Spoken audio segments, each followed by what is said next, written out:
Hello, hello. Can everybody hear and see us?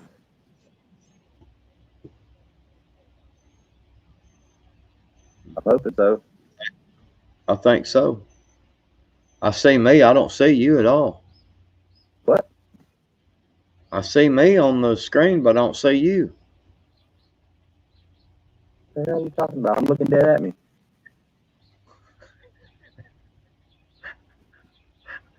Just messing with me. Okay, I got you. Hey, prep for it. Catch you Gesundheit. That guy with the funny name after a virus. Prep for it. Ah, Ronnie Brown. What's going on? How y'all doing tonight? What's happening, everybody? Hey, there's old Cashew. What's up?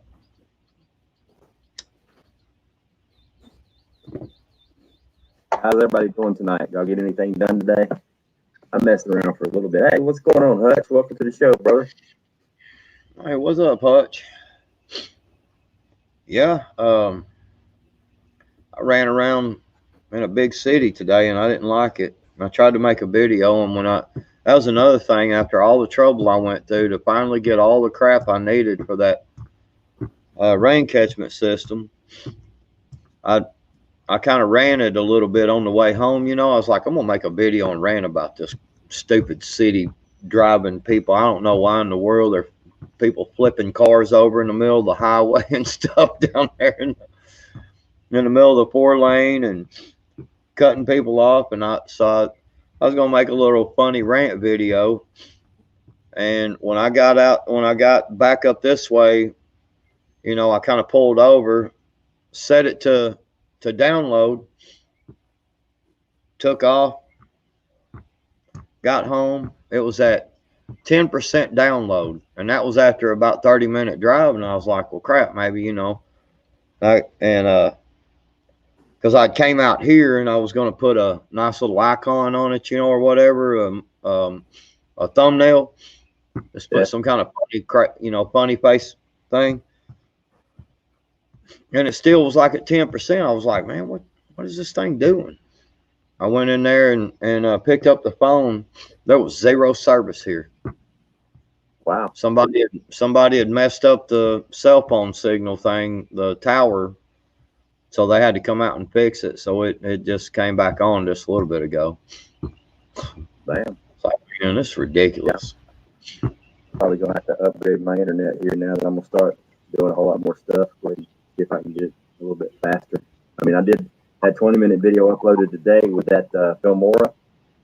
Bro, I put the clips on my phone, like you said, and then I imported the clips to Filmora. It took like an hour for the import, and then it asked me to export, so I exported it, and it took 2 hours. Then I was able to upload it it took 2 hours to upload it to YouTube. I was like, damn, that took forever. I'm gonna have to get something. I'm gonna have to set up. Or I did it wrong on the other time. I guess I've ever had that problem with it importing and exporting. Because it's supposed to export it straight to your gallery. Put it on your gallery, and then I always upload the video from my gallery. I don't upload it from the Filmora. Oh, that's what the problem was then. So I put it to my gallery. I didn't do that. I just went ahead and uploaded it. It should gallery and then Filmora. Huh? I saw the button where it said upload to gallery, but I didn't. I just hit export. Well, no, Look at her, Cashew Gunhide. I just said that like 13 seconds ago. I'm gonna have to upgrade my internet. Am I still choppy? What the hell, man? Yeah, you look completely different, and you sound different, and you're choppy. Like last night. I've got external speakers on and external mic. Let me unplug them real quick and see if the mic and everything on the laptop will do better. All right, how about now? Can you hear me? That's better. It sounds different. Yeah. You sound better. Yeah, because I had an external mic out here, and it always sounded really funny, and I unplugged it. All right. So do I sound better? Well, Yeah. I'm not in a tunnel. I'm in my cave. I'm down in my concrete basement. You can see the cinder block walls behind me. I'm in the basement. I'm trying to make this my little studio area. I'm gonna wall it off and do the whole soundproofing thing where everything sounds better. But is it so choppy you guys can't understand me? No, I can understand you. When you do break up, I usually kind of almost can know what you're saying, and even when And now some you're people say, breaking. huh, Now you're getting choppy. it's got to be you, man. Now you're clear. You're getting choppy. So it's good over here on this side.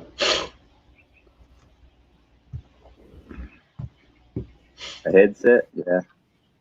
So like my camera keeps going in and out. 1 minute it's going fine, and the next minute it's like choppy, which is weird. I could loan you something to fix that.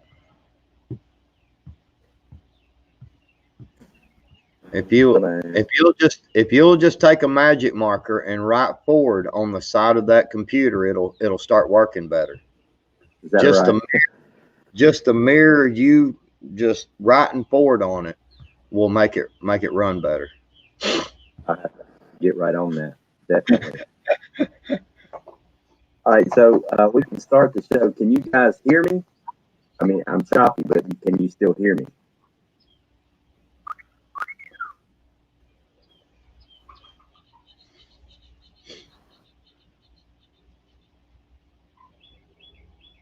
Choppy and laggy, kind of like slow motion, according to Emily. Yeah.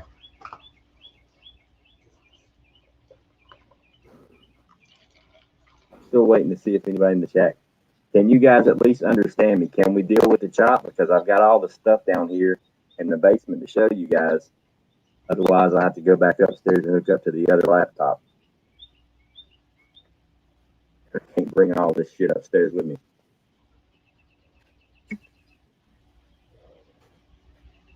They're saying they can understand you.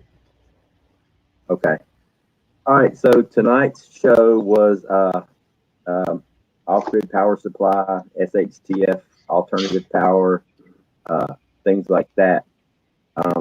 And because to me, it's very, very important if you're in a situation where you've got a young child, or say you've got a family member, whether it be a parent or a child or a sibling or a husband or a wife, that's say a diabetic, and you want to make sure you can keep the insulin and stuff that you have, at a cool temperature.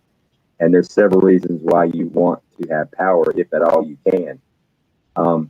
I have been in situations where I haven't had power. And I mean, I was in the Army a long time. We were always in the woods with no power. So to me, it really wasn't a big deal. I've been through hurricanes and tornadoes and winter storms and all the like, but yeah, back probably 3 years ago when Hurricane Irma came through Florida, when I lived there with, because both my parents live with me. My father's diabetic, my mother's pre-diabetic, and they're in their 70s. And obviously, hurricane season in Florida is the hottest time of the year. So if you're going to go without power in Florida in June, July, and August, I'm just here to tell you it sucks. It's hot. The only respite for that is usually before, during, and after a hurricane. The wind's really, really blowing good, and you get a nice cool breeze. So if you're in an area where you're safe enough that you can just open your windows and doors, you can get a nice cool breeze and cool off. But if you're not, then it's like unbearably hot if you don't have power. So what I did during Hurricane Irma, right before it hit, I knew we were going to get hit. I went to my cell phone carrier. I use Metro PCS. I have for probably 12 years now. I love them. You pay at the beginning of the month for the entire month. It's only like $55 a month, unlimited everything. And I went to the Metro store by my house, and I said, look, I want to get extra internet time on my phone because I can use it as a Wi-Fi hotspot. So I bought 2 extra months worth of gigabytes or whatever they call it for my phone, so I could power my laptops and we could have an internet hotspot at home, to watch movies and stuff. Because I knew the power was going to go out. So that's the first thing I did.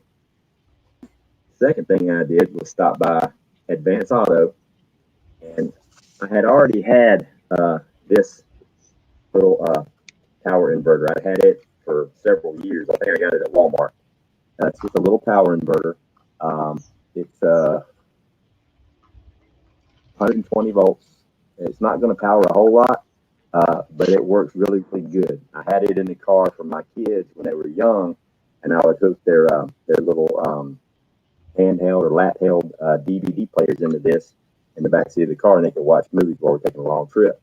But it just plugs into the cigarette lighter. Got 2 ports to plug stuff into. It's got 2 USB ports, and it's got an external cigarette lighter that you can daisy chain these bad boys together with. Like I said, it doesn't power much, but it does work. And during Hurricane Irma, I used this. I had this plugged into one of our vehicles, and this was just powering like a big, a floor-mounted big fan, and it powered it just fine.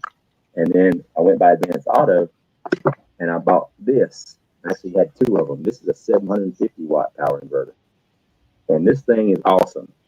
It's dirt cheap. I want to say this thing cost maybe $40, but you got 750 watts here plus 120 from the little one, and it works by 2 ways. It's got a cord that you can eat that hooks up to here, these 2 ports, and you can plug it into your cigarette lighter, or I got a set of really good heavy-duty battery cables.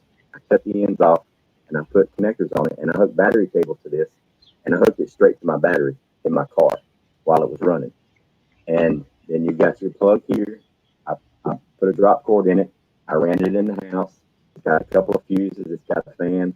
But I powered everything in my house. Got a USB port too. I powered everything in my house.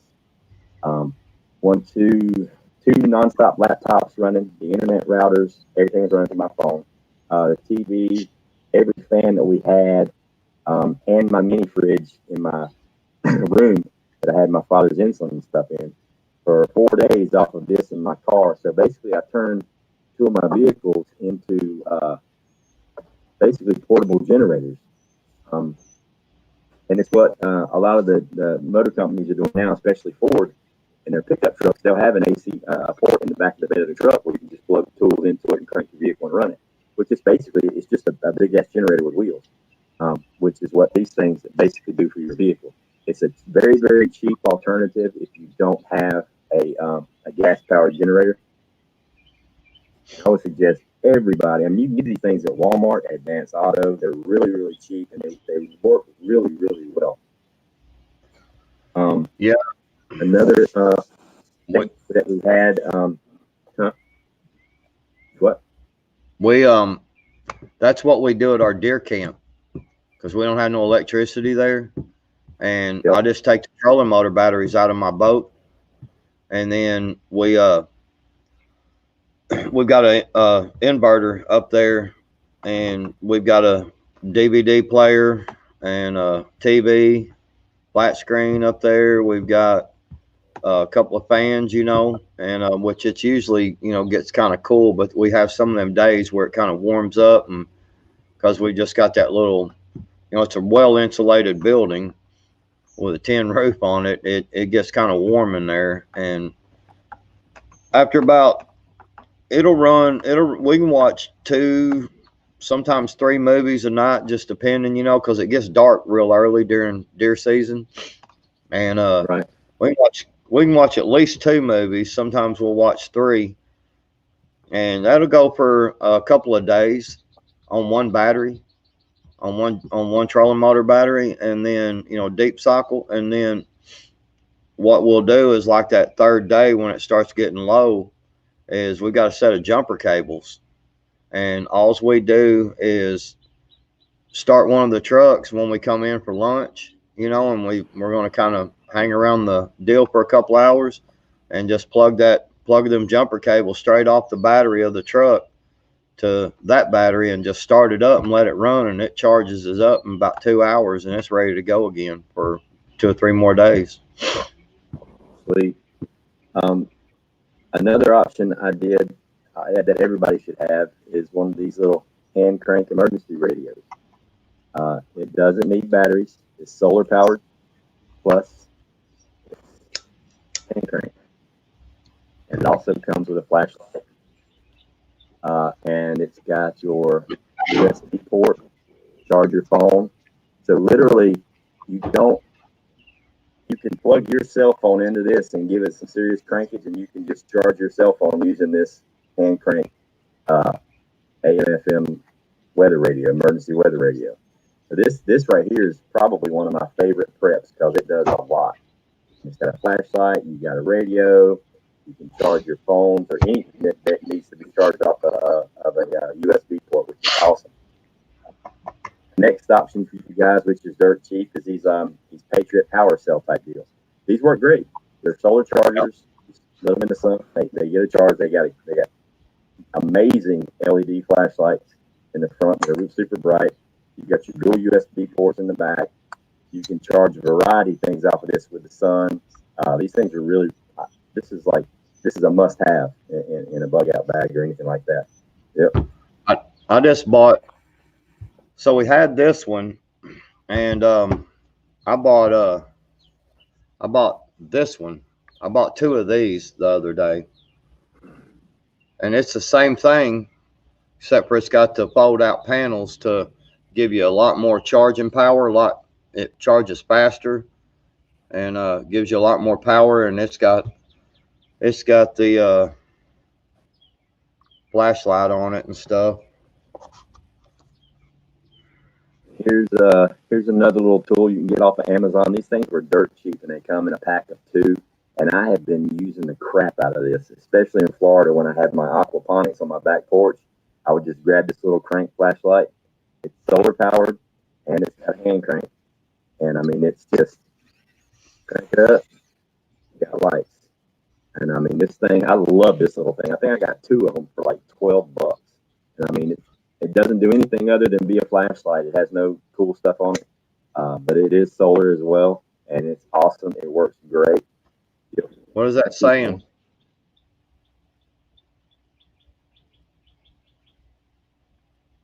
It's SOS. Yep. I keep one of these beside all the beds in my house. You just lights go out, pick it up, crank it, you're good to go. These things work awesome. Another thing I did, and I'll show you guys a picture of me doing this if you don't believe it. During the hurricane, I took a water bottle, pull the label off, and a flashlight. And the batteries are about dead in this thing. And I put the flashlight on the bottom of the water bottle, and then I duct taped it to the water bottle, hung it from the ceiling fan, and this thing turns into a lantern. It's hard to tell because the lights are on in here, but I'll show you guys a picture of it. But it basically turned into a lantern, and it helped. It lit up. I did 3 or 4 of them, and it lit up the living room where you could function in the living room without any flashlights or candles or anything like that. And it's just a cheap, easy way. And you want to make sure, obviously, that the water's still in it. And having these little ridges on the bottle really helps a lot because it deflects the light in all kinds of crazy directions. And I've got a picture of that actually working. Other things you can do when the power goes out is you can actually cook with these little tea light candles. I've got proof of this. When we lost power, I had just put biscuits and sausage in the oven, and I had just turned the oven on. It wasn't up to temperature yet or nothing, and the power went out. So I put about 10 of these, maybe 15 or 20 of these in the oven and lit them all. Put the cookie sheet with the biscuits and the sausage in the oven, and I closed the door, and I did not open that door for probably an hour and a half to 2 hours, and I just kept going by and shining my flashlight in, checking on the food, and I cooked biscuits, instant biscuits, and patty sausage on tea light candles in the oven. And then for the next 3 or 4 days until I got a generator, I actually cooked all of my meals using tea light candles with a little grate, and I up a can of SpaghettiOs, dump them in a pot, and sit them right over one or two of these little tea light candles, and they were boiling in no time. But I cooked with these things, and you can get a pack. So you can get a pack of 100 of these at Walmart for like $2, or a pack of 50 for like $2. I've got like probably 1,000 of these things laying around. These things are they cost nothing, and you can do all kinds of stuff with these things, like insane. And I'll show you guys the pictures to prove it. I'm not just making shit up. I'll show you picture proof of it. Another thing is people freak out about their cell phones. How to charge your cell phones if you don't have power. Well, obviously, the Patriot Power Cell, you can do it. The crank radio, you can do it. But if you're in a situation where you just don't have any of that and you got no power, no vehicle access, you just got a phone, all you need, and this is a cool little trick, all you need is this little adapter for your phone charger that plugs into your cigarette lighter in your car. Your phone charger plugs into the back. I'm going to show you guys a cool little trick. Some of you probably already know this, but you can take your phone charger, plug it up to this, just like you're going to stick it in your cigarette lighter. Plug it up to your phone, like it is right here. You take, what I do is I take a piece of aluminum foil and I wrap it really, really tight around both of the metal probes on both sides of this, so I'm getting a good connection here. You take your 9-volt battery here, and anything that conducts metal, you can use anything you want that conducts metal, and it'll charge your phone. You might have to wiggle it around to get it right where it'll start to charge your phone. You can use another piece of aluminum foil and shove it in there to charge your phone. You might have to wiggle it a certain way and have somebody help you and get some duct tape to really get it wound in there good and tight. But once you get it set right, you can charge your phone off a 9-volt battery. It legitimately works. I've done it. It works. And it just signaled that it was charging right now when I unhooked it. But something else that works real good for it is if you got a pin, just unscrew it, take that little spring, and use it to connect from here to the 9-volt battery, because then you can stabilize it. You can basically just shove the battery down on it and see how it fits nice and like so.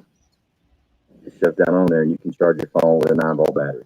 It takes some practice to do this, and it takes more than 2 hands. You probably need 2 people to do it to get it right, but it does work. And that's just like some crazy internet stuff. I think I saw the crazy Russian hacker doing that, and I had to try it. It worked. But there's all kinds of crazy stuff. I mean, I actually made the investment. A lot of you guys already know that. I made the investment of a solar generator. I have a gas power generator that is going to be, I'm going to convert it over to tri-fuel, where it will work with propane and natural gas, because I have a buried 500-gallon propane tank here in my backyard that my hot water heater runs off of, and then my house HVAC runs off of natural gas. So I'm going to have it where it runs on all 3 fuels, gasoline, propane, and natural gas. So it'll give me some options, long term. But I also made the investment and got a solar power generator. And they're expensive. They are.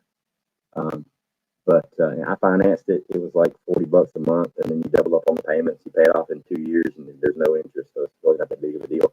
I've had mine for a couple of years. I've used it several times during short-term power outages. Instead of going outside, if there's rain or something, having to mess with the generator in the generator house, I just grabbed my solar generator and hit a couple of drop cords to it, ran drop cords through the house, and plugged all the stuff up that we needed, and it worked just fine. You got something, Backwoods? I'm sorry about that. The gate was open and my dogs got out. I had to go chase them around. I thought.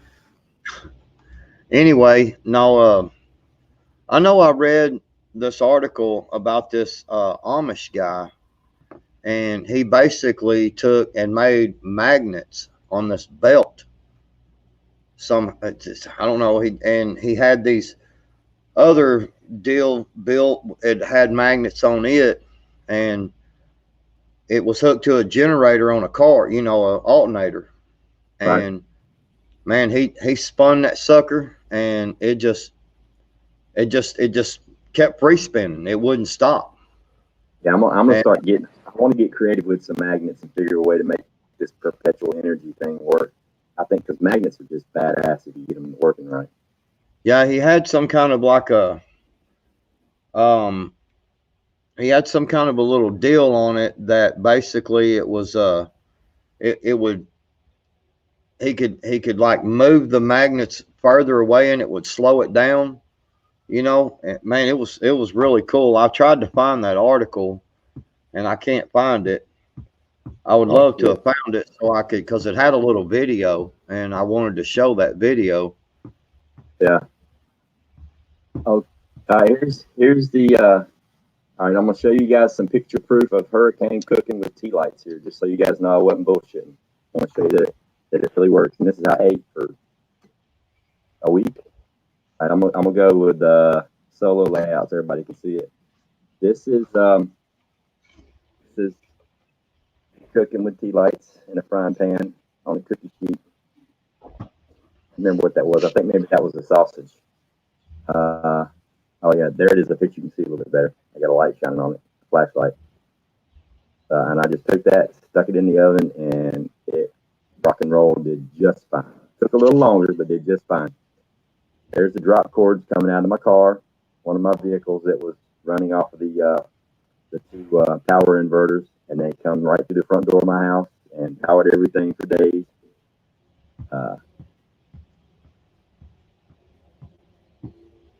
There's an actual picture proof of me cooking in the oven, the biscuits and sausage. This is right before I took them out.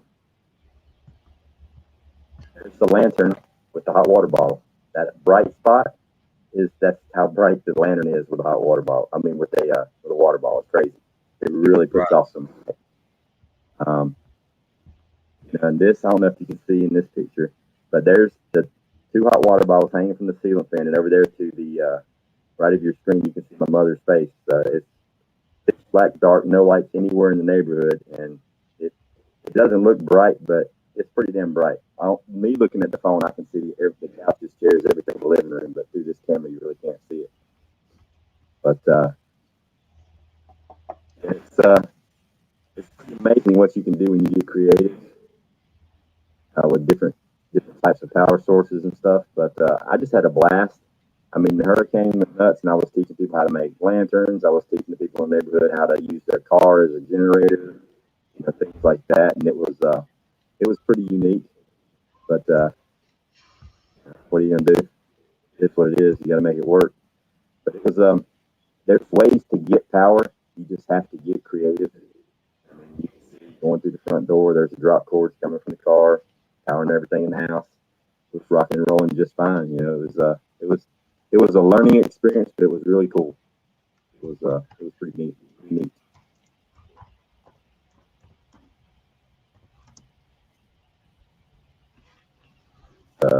Hey, who wants to see ghosts without a beard? We have a picture on here of me without a beard.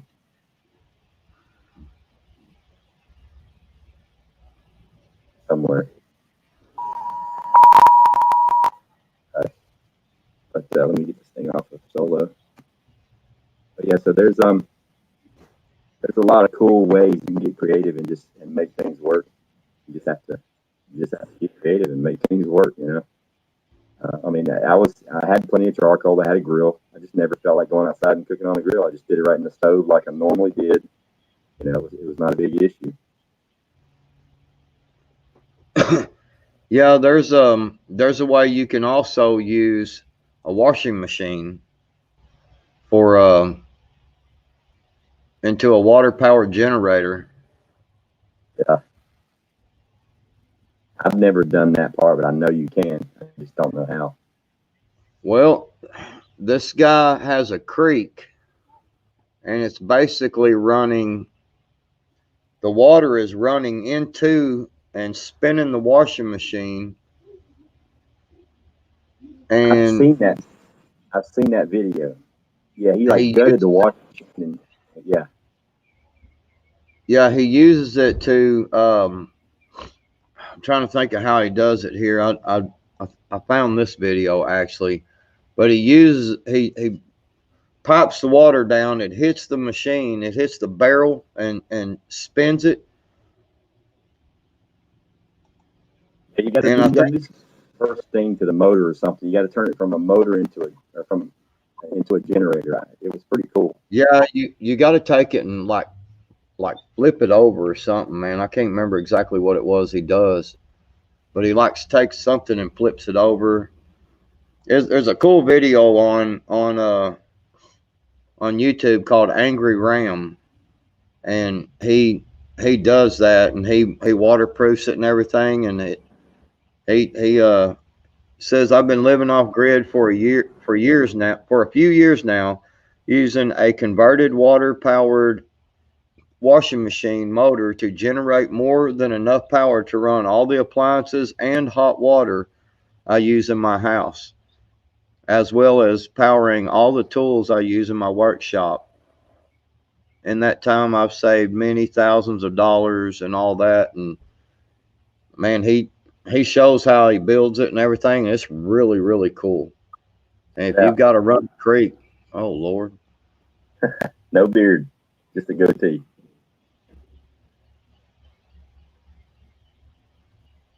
boy, you look completely different. Yeah. All right. So the last coolest thing I want to show you guys. Are you ready for this? Let me figure out how I'm going to do it. I got my solar generator. Um, the main reason I got it is I wanted to see if I could run an air conditioner off of a solar generator, and everybody said you couldn't. But they're absolutely wrong because I've done it and it works just fine. What I did is I went and bought a 5,000 BTU air conditioner, which will cool a room, probably a 10 by 10 bedroom. Um, and I got my Energy Apex right here with 5 solar panels in broad daylight. It'll run that AC all day long, nonstop, without hooking it to the solar panels at all. Just running it off the solar generator, it'll run that air conditioning unit at full power, high cool, high fan. It'll run it for about 4 hours. Hang on one second. I'm gonna log in here with my phone, and I'm gonna show you guys this air conditioner working off of a solar power generator. When people say you can't do it, so they're wrong. You can. I've done it. Um, just let me get this thing typed in here real quick. I I can tell you Copy. what I'm going, huh? What? I'm gonna tell you what I'm gonna do if the power goes out. We've got a couple of um, them bicycles, in there that I'm talking about. You just ride them in place, Yep. and I'm gonna hook the little. I've got a generator out there over here. When we run out of gas, I'm putting the wife and kids on them bicycles, and I'm gonna make them. I'm gonna run a belt to it, and I'm gonna make them sit there and power the air conditioner while I stay cool. Oh yeah. Give them a good workout. Absolutely. Let me see if this works on my phone, and I'll show you guys my AC running on the solar Jenny, and then I'll go upstairs where I obviously have a better connection where I won't be so choppy. Then again, maybe my phone will work really, really good. So, all right, let's see. Enter studio. Okay. Oh, cool. Ghost is letting Ghost in the studio. That's weird.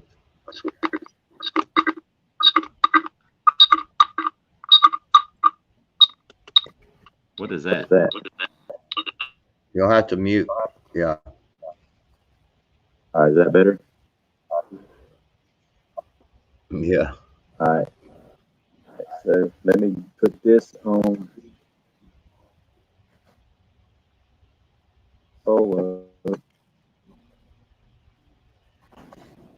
Okay. Bear with me, guys.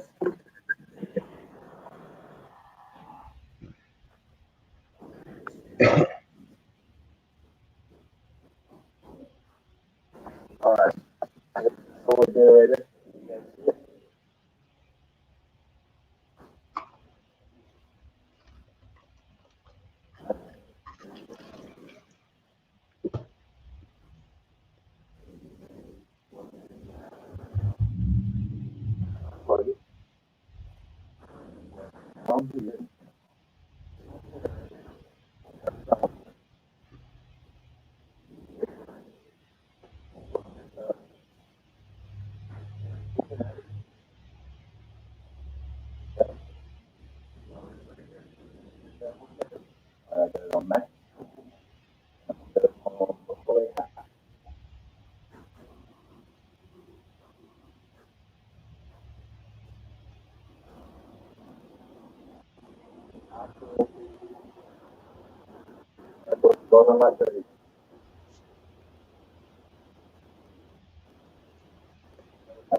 Last cool thing that I wanted to show you how.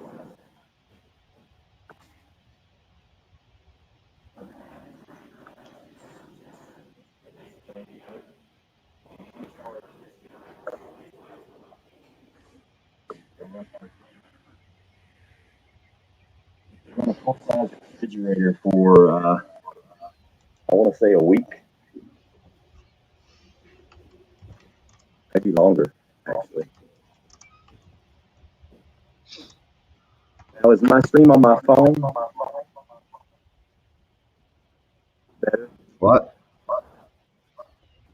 Let me get rid of this guy.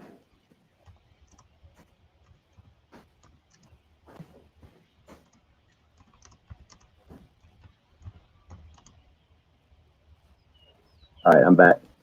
Still choppy? Yeah, a little bit. I don't have no skeletons in my closet, cashier. I guess I will go upstairs and log in on the other computer then. I actually already have the window open, so it shouldn't take but a second. Actually, how would I do that? If I'm here, how would I do it there? I guess I would have to let you know. I don't know. It'd be weird. Because I logged in with this laptop. Let me just go see. I'm going to go upstairs and see if I can open it on the other laptop while you talk, and I'll be right back. If I can, I'll just switch it.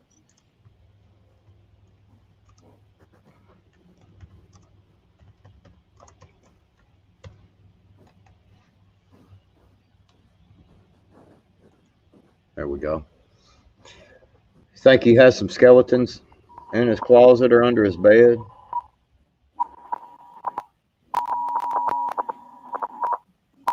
Warning, warning. Danger, Will Robinson, danger. Man, I don't know what he's got going on there in his basement, but read what I just put. I don't want to say it online, but I think I saw that. Just saying. Man, there's something. I see nothing. That's me too. That's why I didn't want to say it on the internet there. He's like, man. That's Ghost as EBS keeps going off. I think they're like I think he's out of gas. I think that's what happened to him. He got out of gas. I'm actually on two different laptops live right now. Yeah. Right, I'm gonna remove my other computer. Yeah, that sounds a lot better. I'm gonna go turn it off and grab my dog. I'll be right back. Man, I tell you what, you know, he ran out of gas and his EBS keeps going off, and there's a emergency alert over there in his neck of the woods. I think some rabbits went missing. I'm not real sure what happened there, but yeah, it did sound better though. So I wasn't ready for this. He wasn't supposed to put me on the live screen by myself. I guess I could twerk. What do y'all think about that? He'd come back. He'd be mad. He'd probably kick me off here.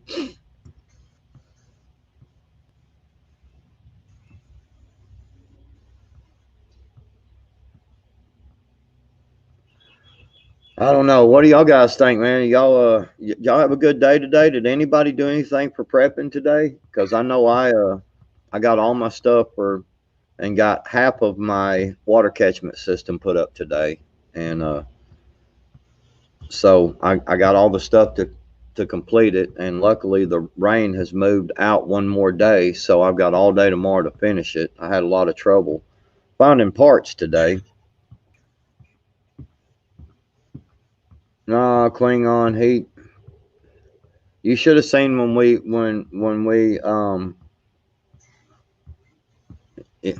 you should have seen when we went off air last night. He was twerking. He got up and twerked, and he was like, they don't never gonna see this. And I was like, what are you doing? I was like, why didn't you twerk for them ladies? I didn't want you twerking for me.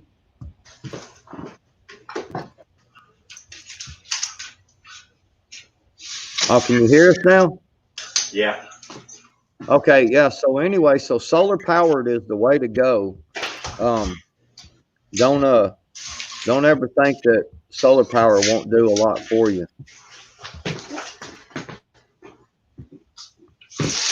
Yeah, it's expensive, but it works.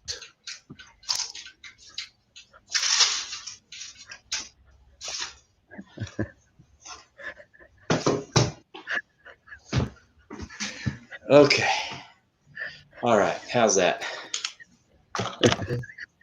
What are you laughing at? Who's making fun of me now? Nothing. We were talking about solar power.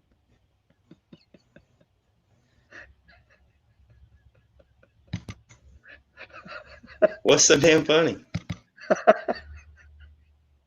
We was talking about solar power, man, and they all just started laughing in there. I think they were making fun of the way I talk. Oh. All right, cool. That's better. I don't know what the difference is. Both of the computers are plugged in with a T6. I don't know. Me either. Unless I accidentally didn't switch over the shit. I bet that's what I did. Because you got to manually switch it from Wi-Fi to cable. I bet I left it on Wi-Fi down there. Bug said it actually wasn't him. Bonnie. Damn it. They ain't very nice in the chat. They're telling me now. I told them when we ended the live stream last night, you got up and started twerking and was like, them girls ain't going to get to see this. That is not true, ladies. That is not true. I behaved myself as an adult at all times. I don't have any fancy moves, Grandma. I'm just a boring old kind of white dude. That's what, and then when you started coming back in where we could hear you, that's when I was like, oh, you can hear us? And you was like, yeah, I can hear you now. And I was like, oh man, so solar power generators, solar power and stuff, I started talking about solar. I understand. Yeah, I didn't hear that.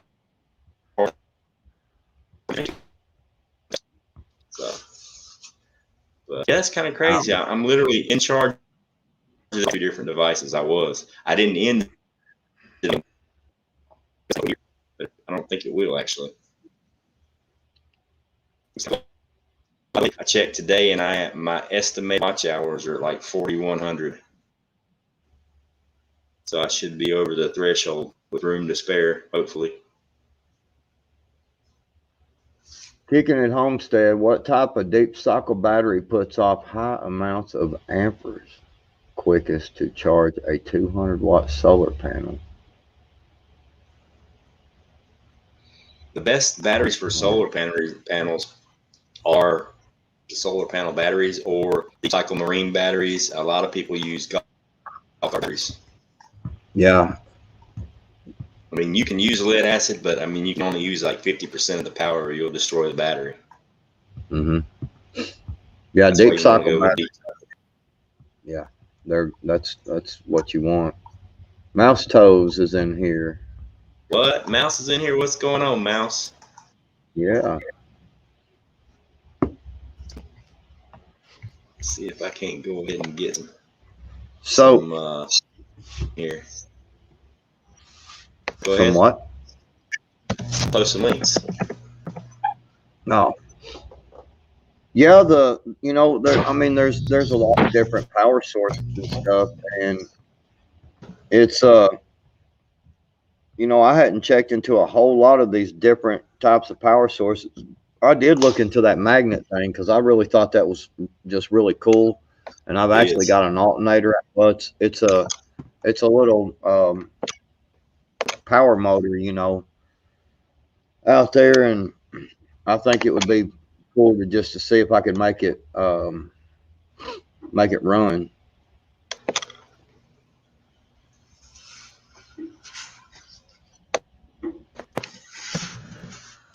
Arkansas Living messed around with a lot of that electrical stuff. He might be pretty good at knowing a few of them things. You said electricity. Yeah, electrical. Cool. You're inventing your own words now. Yeah, that's Arkansas word. It's electrical. Electricity. All right. I just posted Mouse Toes and Port's link. Let me go back here and get Backwoods in case y'all don't have his. I think I subscribe.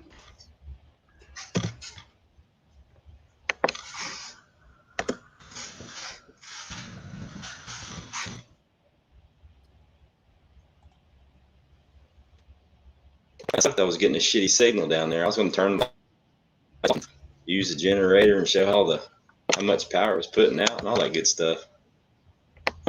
Oh well, lesson learned.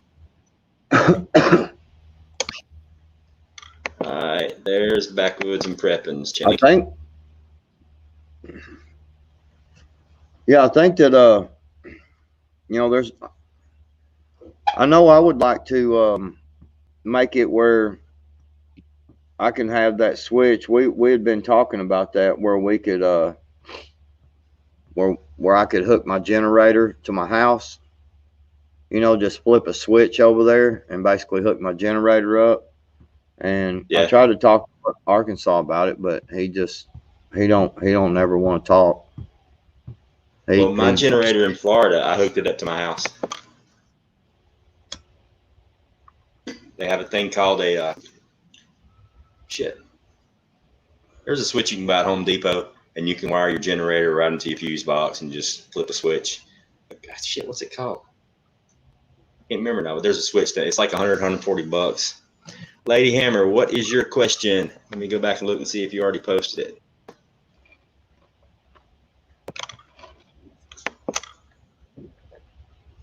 I'm trying to get caught up here. Hey, Lake Ferry, how you doing? Lake Ferry. Chris Pyatt. I'm trying to get this transfer switch. That's it, transfer switch. This is really easy to hook up. Five Virgins Prepper. Awesome, awesome name. Welcome to the show. It is. Electrical. Yeah, electrical. Kick It Homestead. What's going on? Arkansas Living. Kind of like a jalapeno. A jalapeno. Yeah. I used a speaker wire. Transfer switch. Inside as a kill switch. I can't find your question, Lady Hammer. Can you repost it? Sounds like Arkansas's got a little bit of knowledge. You want to invite him up here? Well, I was trying to make fun of him so he would come up here because you got to make fun of him and get his courage up, because he starts to get mad when you make a lot of fun of him. Yeah. And then he kind of gets his courage up.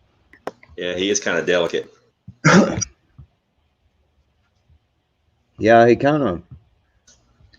There's a link, Arkansas, if you want to come up. Fork in the wall outlet. Yeah, that's a good kill switch. Well, I knew it. We went to school with this old boy that we called him Drop Cord, and he had a big old burn on the side of his mouth right there. It was all scarred back because he had, when he was little, he chewed on a drop, on a extension cord that was still plugged in, and it Ouch. blew him up against the wall and burned his mouth up real on the side. We called him Man, Drop Cord. that would suck. Is Lady Hammer, are you still in here? If you are, repost your question. I can't find it. I'm doing good, Lake. Yeah, Five Virgins Prepper. I'd like to talk about that for just a second. Well, we don't care if you're driving or not. I mean, pull over. When we request you to come up here, we're not really asking. Yeah, when you get Okay. summoned, you show up. When you get summoned, That's right. You've been summoned. Ain't that how it works? It's what I'm saying. Yes, I just missed it twice. Jesus Christ. Chat's Well, I was. fast. Do you see the question anywhere? She said she posted it twice from Lady Hammer. No, depending on what it says, they may not have let it post. Because I sure don't see anything. That happens a lot. Yeah, I'm looking through too. I don't see it at all. I don't see any question from you at all, Lady Hammer, other than the only thing I see is the comment that you said, "Hey, Ghost, I have a question." Yeah, I looked all the way as far as it'll let me look, and I don't see it anywhere.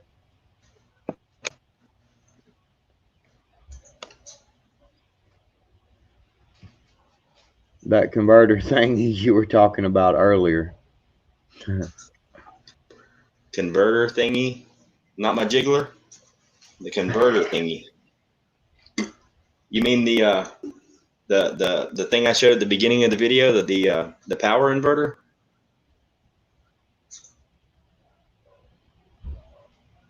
Yeah, I mean that would have to be the power inverter. You can get them at Walmart. You can get them at any auto parts store, and they're really cheap and they're so easy to use. It's like ridiculous. You just plug it into the cigarette lighter, crank your car, run you a drop cord from the outlet, and you're good to go. Yeah, you can get them in different sizes. You can get them really small. You can get them. I think you can get them upwards even bigger than 1,000 watts. But the biggest one I have is 750. Yeah, I'm not seeing it, but I wanted to say something. What Five Virgin Prepper said about just like to say something, flee the cities for they are doomed.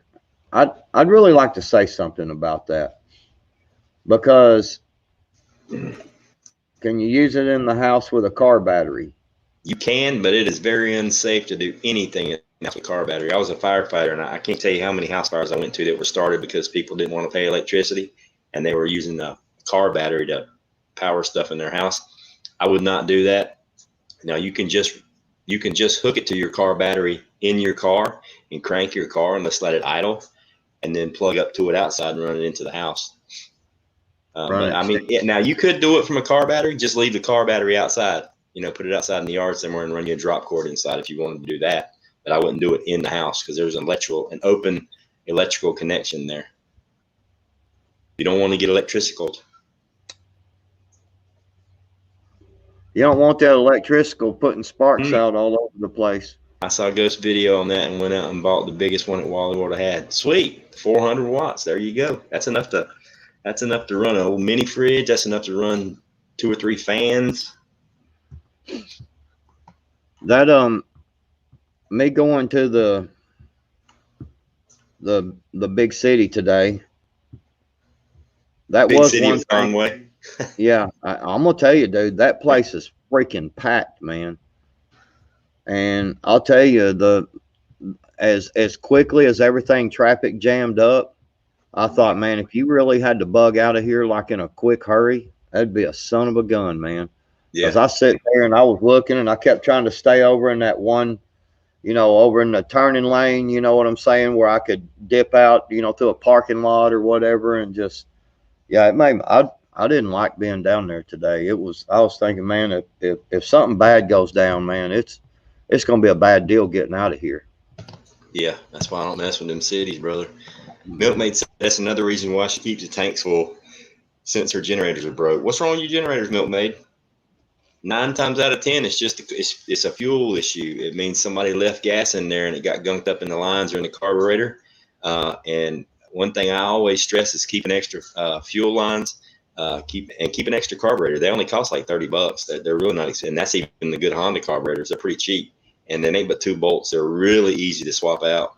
But if it's just if you're yanking and it just won't turn over, and you got good gas, I drain all the gas out of the lines and of the tank, put some fresh gas in there, and then I would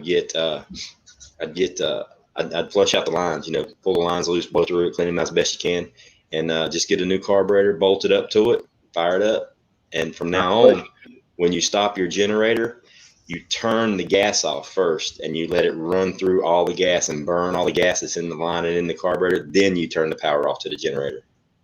And you can also pull the plug out and put it back in that little boot that plugs into it, and stick it to your tongue and pull the cord on it a couple of times. And you'll know if it's getting fire or not. Yeah. 9 times out of 10, it's just the carburetor. It's a fuel issue in most generators because people use them like once a year, maybe once every 2 or 3 years, and they don't ever.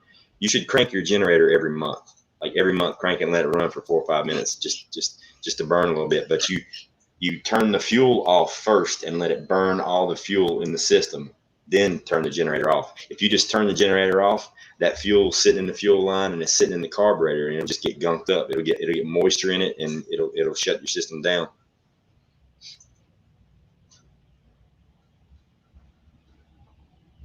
Yeah. So, yeah.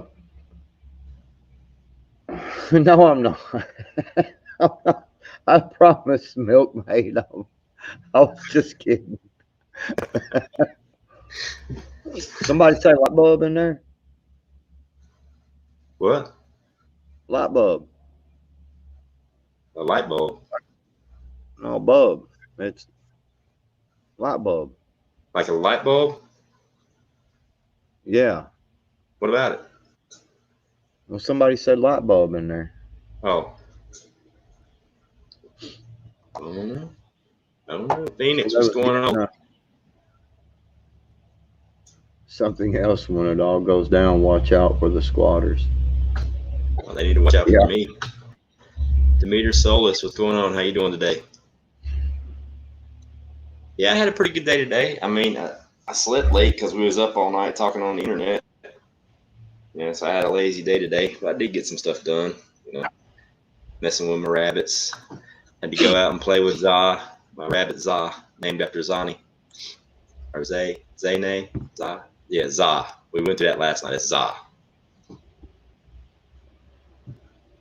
I don't know. Like I said, I ran around and I was sudsed up like a Maytag washer today, driving around that place, man. God, dog, man. I was just like, I was ready to run people over, man. Did you see your question yet? I'm trying to get to set to another YouTube since they have got me in timeout on links. They got everybody on. I guess the only person that can post links is the owner of the channel, because they haven't shut any of mine down yet. So that's good. So if anybody out there wants me to post their link, just let me know. Just say post in the comments, and I'll see if I can post your link up until they tell me I can't anymore. Well, it sure was a pretty day, man. I got up, took off this morning to go start getting all them parts and stuff. Couldn't find anything here. Man, it was just so pretty, and I was like, man, if it wasn't going to rain for another 4 or 5 days, I would have went fishing today. I would have went fishing. YouTube's scared of ghosts. Yeah, they're scared I'm on twerk. Oh, I did do one thing that was kind of cool today. I went outside and tried to start a fire with a Ziploc bag and water. Did it work?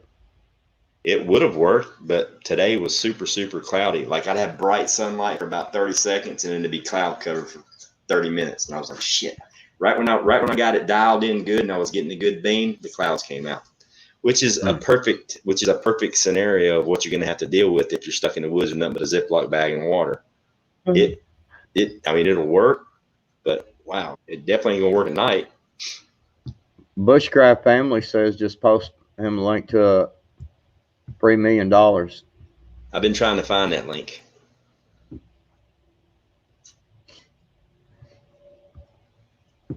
I think Arkansas is scared, man. He was talking about he didn't want to jump on here because he's driving, but he'll sit there and text and drive. I know, right? Like that's real safe, you know. Mm-hmm. Yeah, I can't believe he ignored the summons. We're gonna have to call Lord Eddard Stark up here and go ahead and revoke all of his lands and titles. You want to just revoke his man card? Might have to do that. I mean, Miss Loss would like to know what solar generator you guys recommend and how many panels. I have the Energy Apex, and I have 5 100-watt solar panels. I got the max. That's all it will hold is 5. I bought more panels than I need simply because with 5 solar panels on a full sun day, it'll charge my generator from dead to completely full in 3 hours. If I only had 3 solar panels, it would take, 5 hours. If I only had 1, it would take like 12 hours. So I was like, yeah, let me go ahead and get the extra. But yeah, I like the Energy Apex. And now the Energy has a flex and you can add external batteries to it. I can add external batteries to mine, by the way. Deep cycle batteries, and I can get the new flex batteries. And I think you can stack like up to 99 batteries if you could afford your entire house solar. But I mean, one of those batteries is $1,000, So it's like $1 per watt.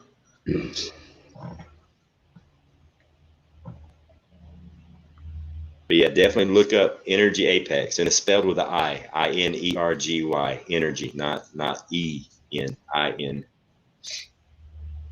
Price on that Apex. When I got it, I want to say, because I got it during a special, they had $400 off of it. I pre-ordered it. I ordered it and paid for it before it was out. I think I ordered it like 4 months ahead of time. I want to say it was listed at like $2,200, and I think I got it for like $1,600 or $1,800, something like that. But they offer financing on the website. You click it, answer a couple of questions, and they respond yes or no in like 20 minutes. It's like instant approval. And then they did, like, I think my payments were like $40-something a month, $45 a month. But if you double up and pay it off within 2 years, there's no interest. But one of the reasons mine was almost $2,000 is because I got the 5 solar panels. If you get the kit with only 3 or only 1, then it'll be obviously cheaper.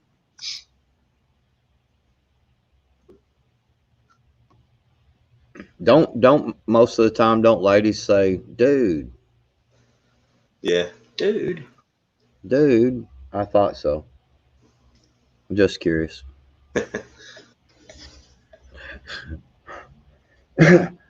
No, it's one of them things I usually study up on some of the stuff we're going to talk about, just to get it all fresh in my mind and get some real good talking points. But I was so busy by the time I got home and had to get some stuff done, man.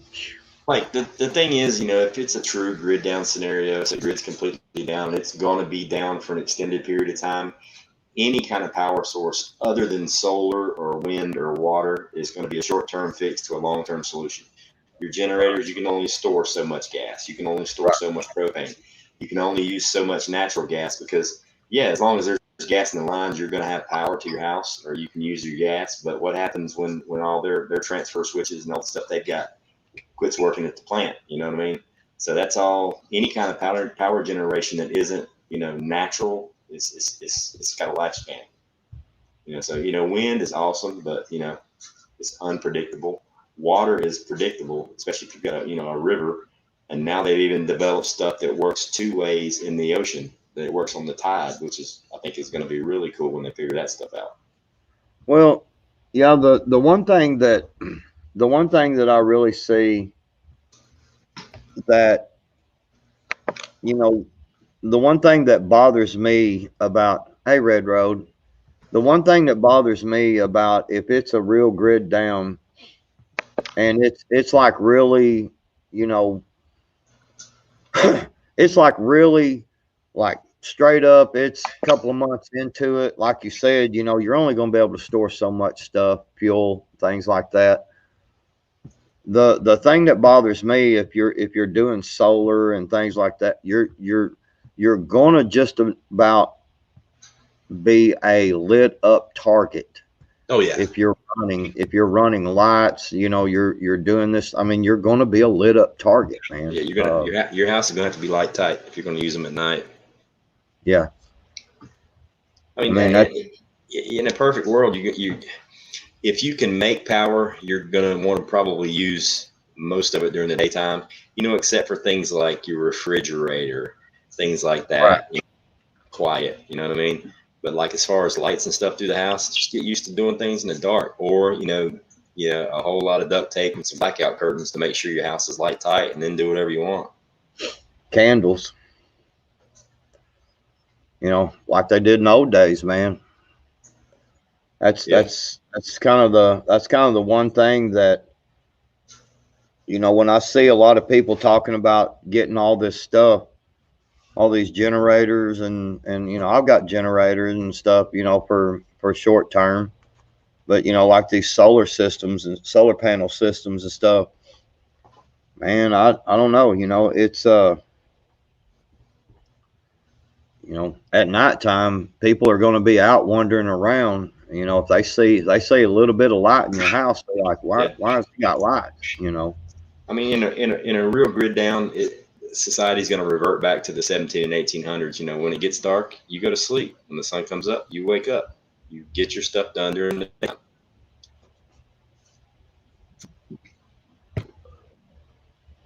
Yeah, because that's hey, Rolling Homestead. Yeah, you're gonna have to.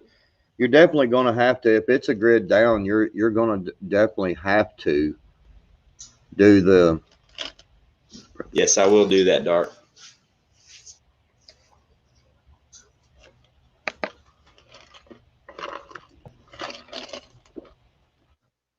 Yes, I mean the best thing to do is prep. Don't try to figure a way to make sure you have indefinite power unless you have access to wind and water and you are in a secure area, a safe area. If you're in a city and everything's crazy, you're going to be a target unless you can make sure nobody can see those lights.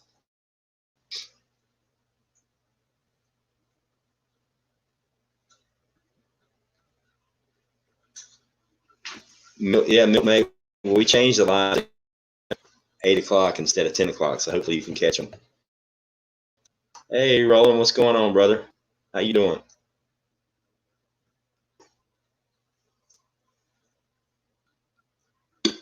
Well, I just lost Backwoods. Anybody else want to come up while he's apparently his chickens are his ass, or Arkansas living mess swung by his house and unplugged his shit? I'm probably gonna go with that. Arkansas by there and unplug this stuff. There's the link if anybody wants to come up in here.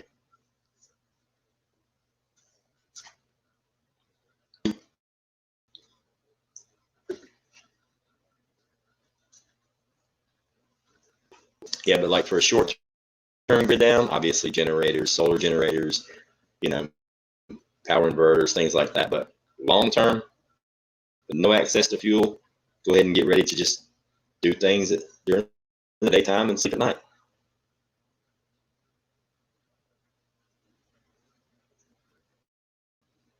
Good for you, Milkmaid. Yeah, we kind of figured we were going on at 10, and we had a decent amount of people in the chat, but people, you know, by the time 11 and 12 o'clock rolled around, a whole lot of people were checking out to go to sleep. So we just decided to move it up and go a little bit earlier.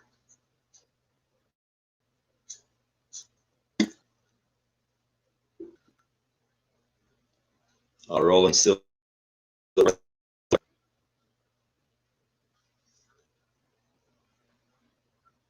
That's a good idea. As just charge your stuff through the window so nobody else can see.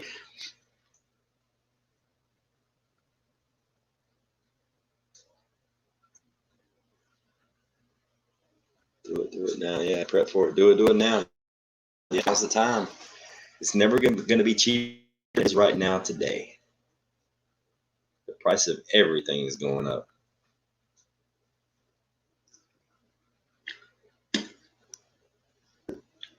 All right, prep for it. I posted a link. Are you not going to come in? Might as well. Now, so still here.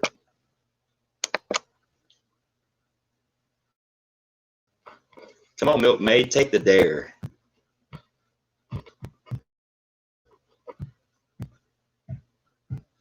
I mean, I can answer questions from the chat, but it's like so much more normal to like look at somebody and talk.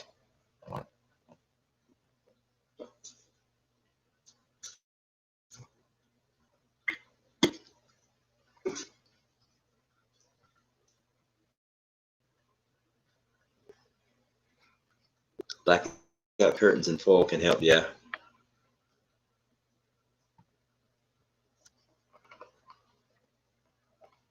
Okay, prep for it. I ain't going nowhere anytime soon. I got nothing to do.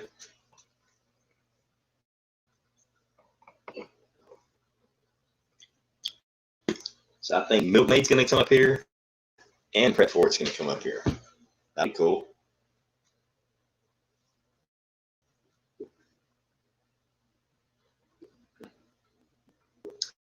Flex sticks.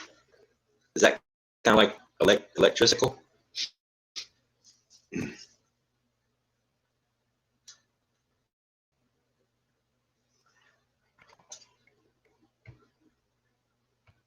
Okay, so I got a question while we're waiting on Milkmaid and Tasha.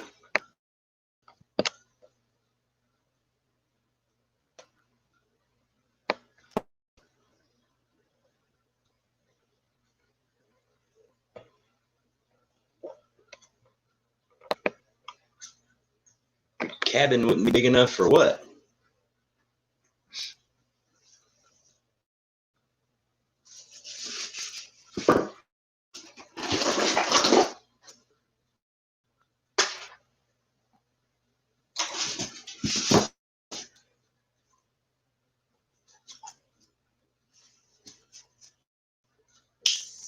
So who here's ever like been through a natural disaster where the power was out for like an extended period of time, like more than 3 or 4 days, upwards of a couple of weeks? The milk.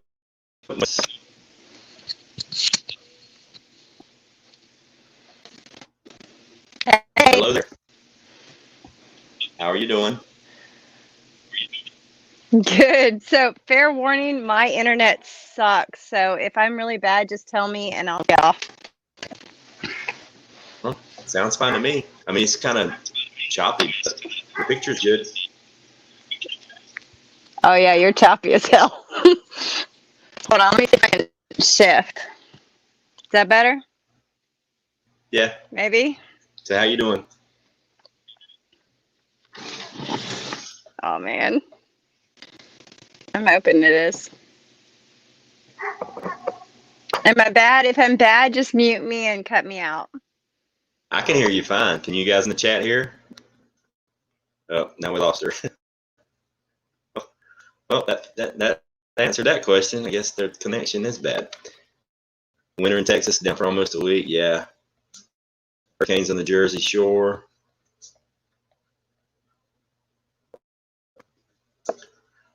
Six days, no power from a windstorm. Yet. See, Arkansas's here.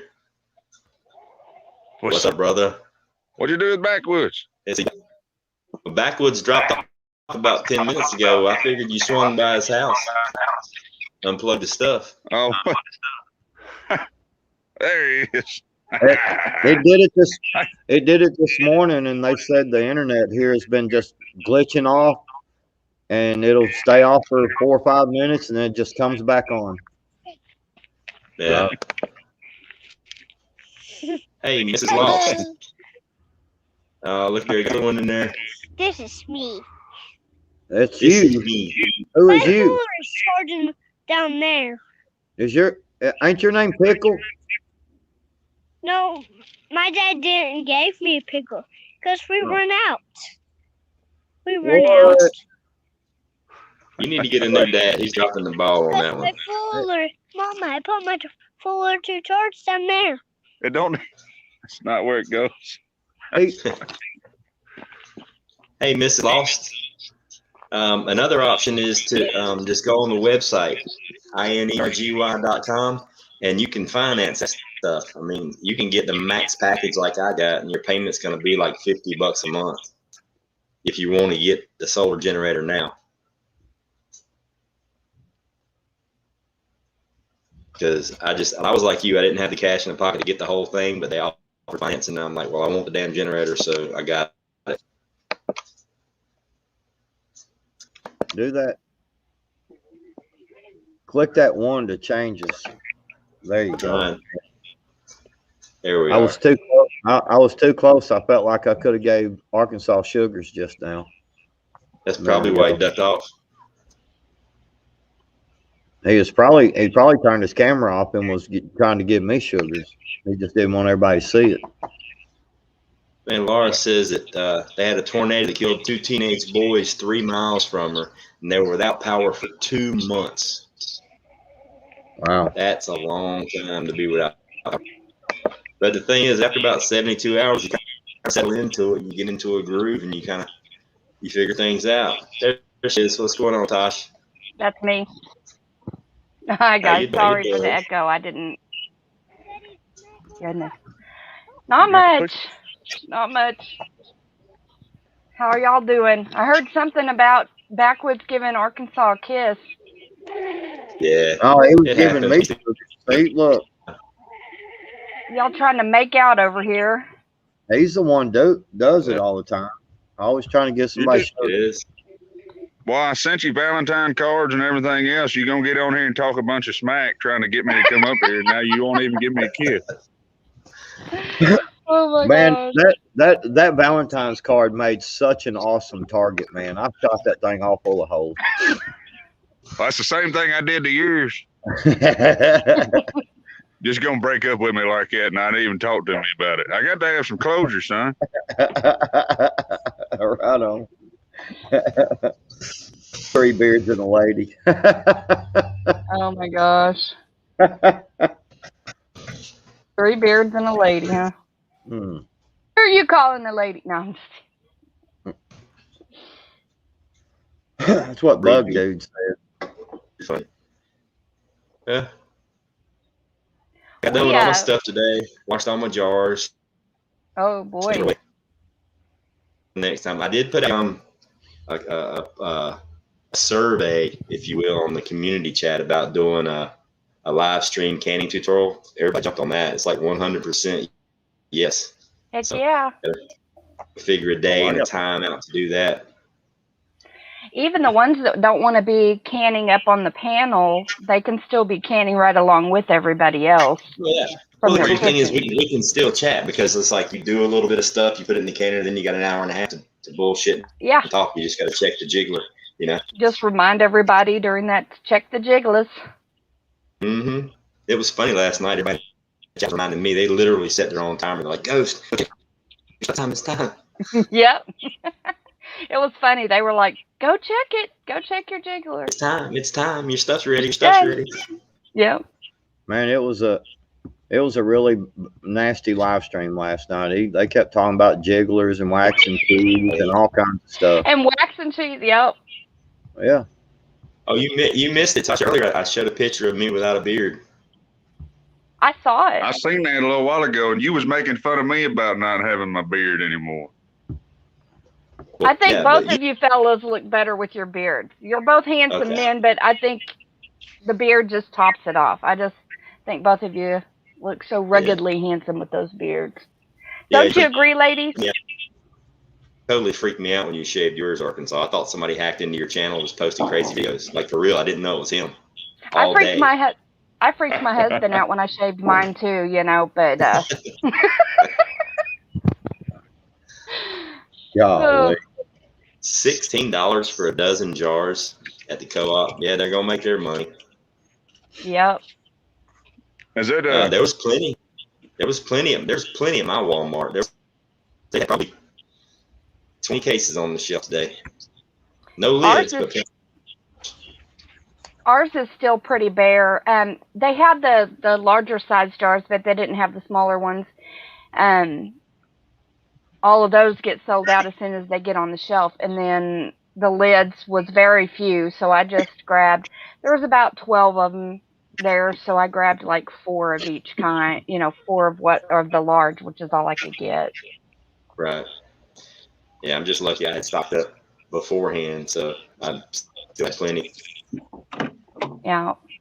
That cannon you was talking about doing on a live stream, that's gonna make for a pretty dadgum long live stream, ain't it, if you start to finish? I went 5 hours last night while I was canning. The only difference was I had to get up and run check my jiggler. I gave up almost 4 hours into it. I watched for a little bit on the externals, like, okay, I got to get some stuff done and crawl in bed. That was like at 2:30 in the morning, something like that.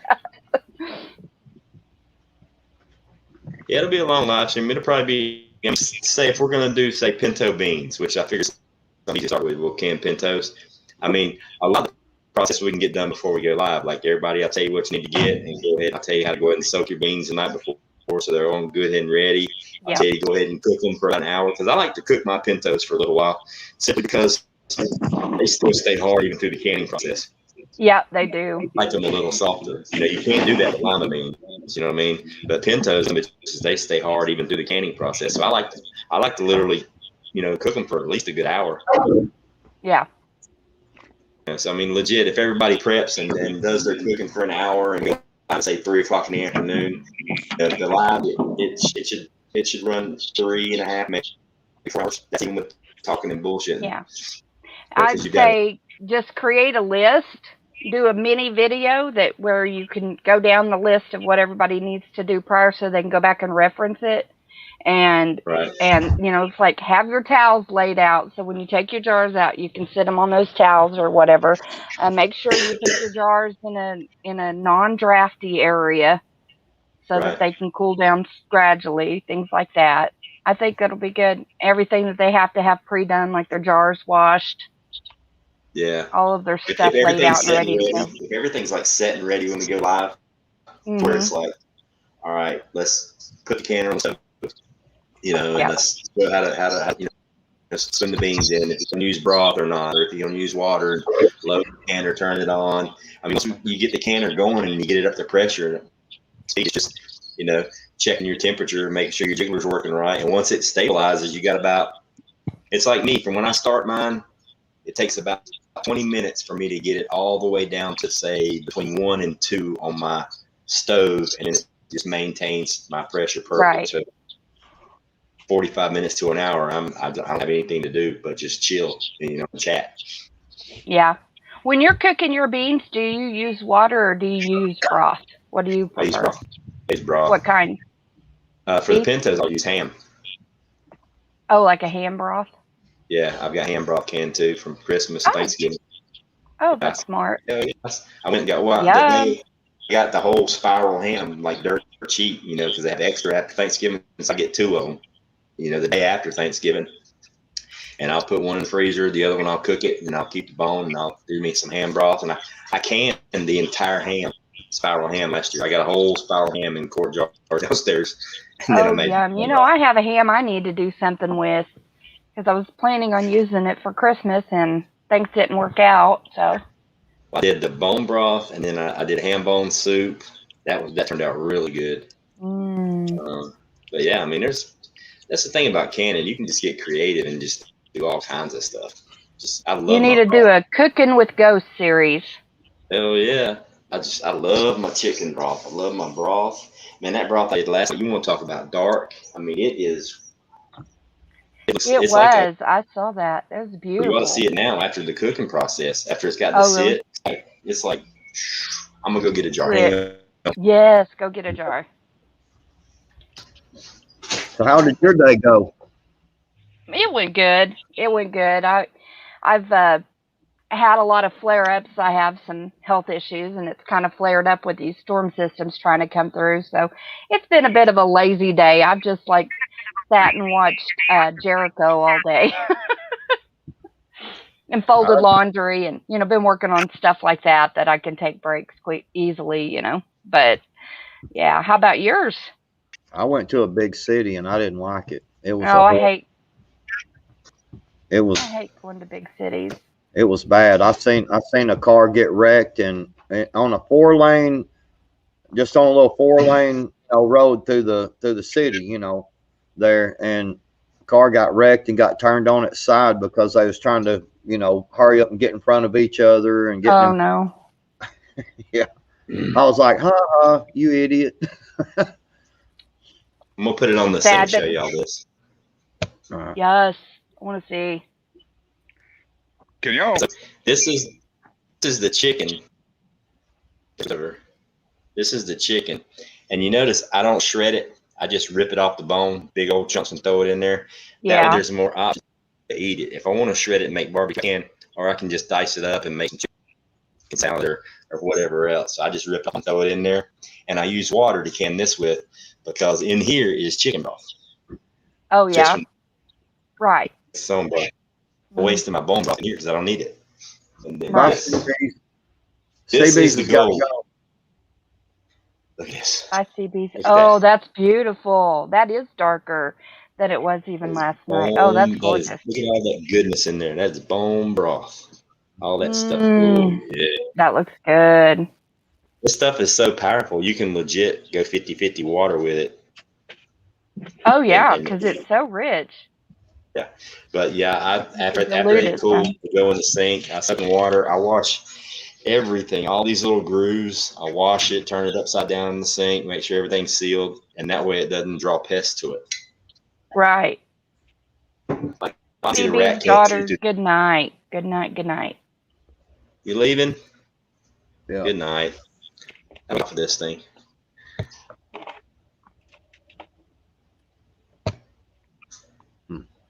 Yeah, that looked good. Oh gosh. Oh yeah. You can heat it up and just drink it, man. This stuff's so good.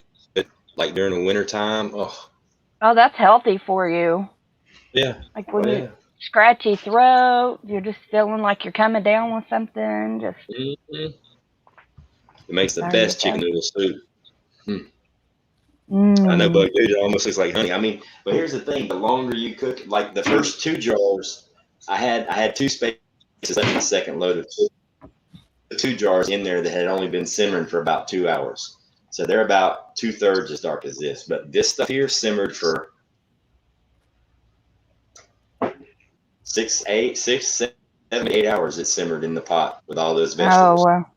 So this you've got like, all the goodness out of the bones. Seriously condensed. And this stuff you get that ain't even this dark is like $6 a quart.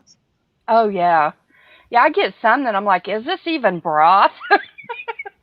Like it looks like tea colored. I mean, it's just got a slight amount of color to it. It's what's in here. Chicken broth. It ain't the bone broth. It's just it's like chicken water. But that's.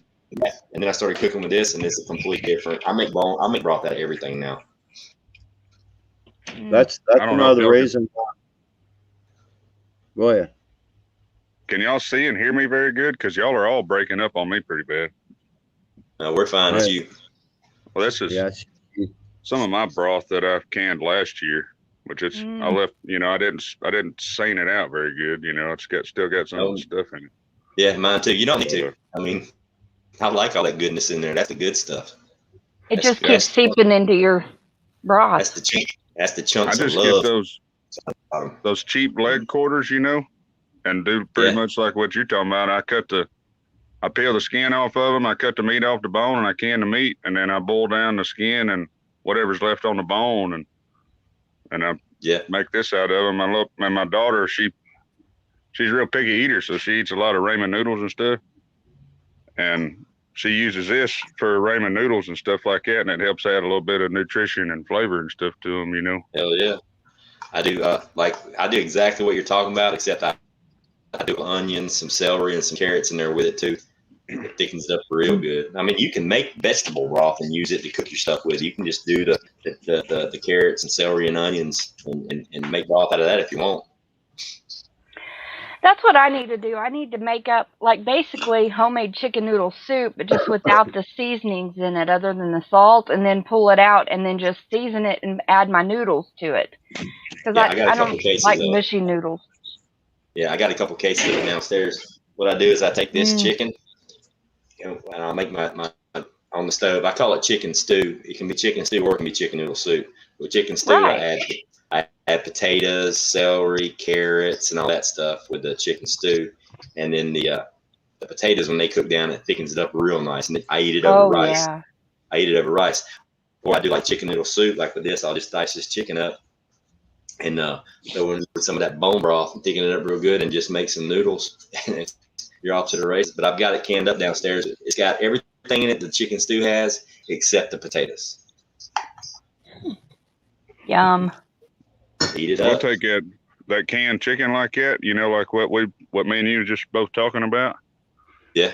And we'll make a chicken chili with it, Oh yeah. I just did Dump that last in week. there, and then I haven't tried that. and some canned tomatoes and stuff, and a couple different beans and stuff.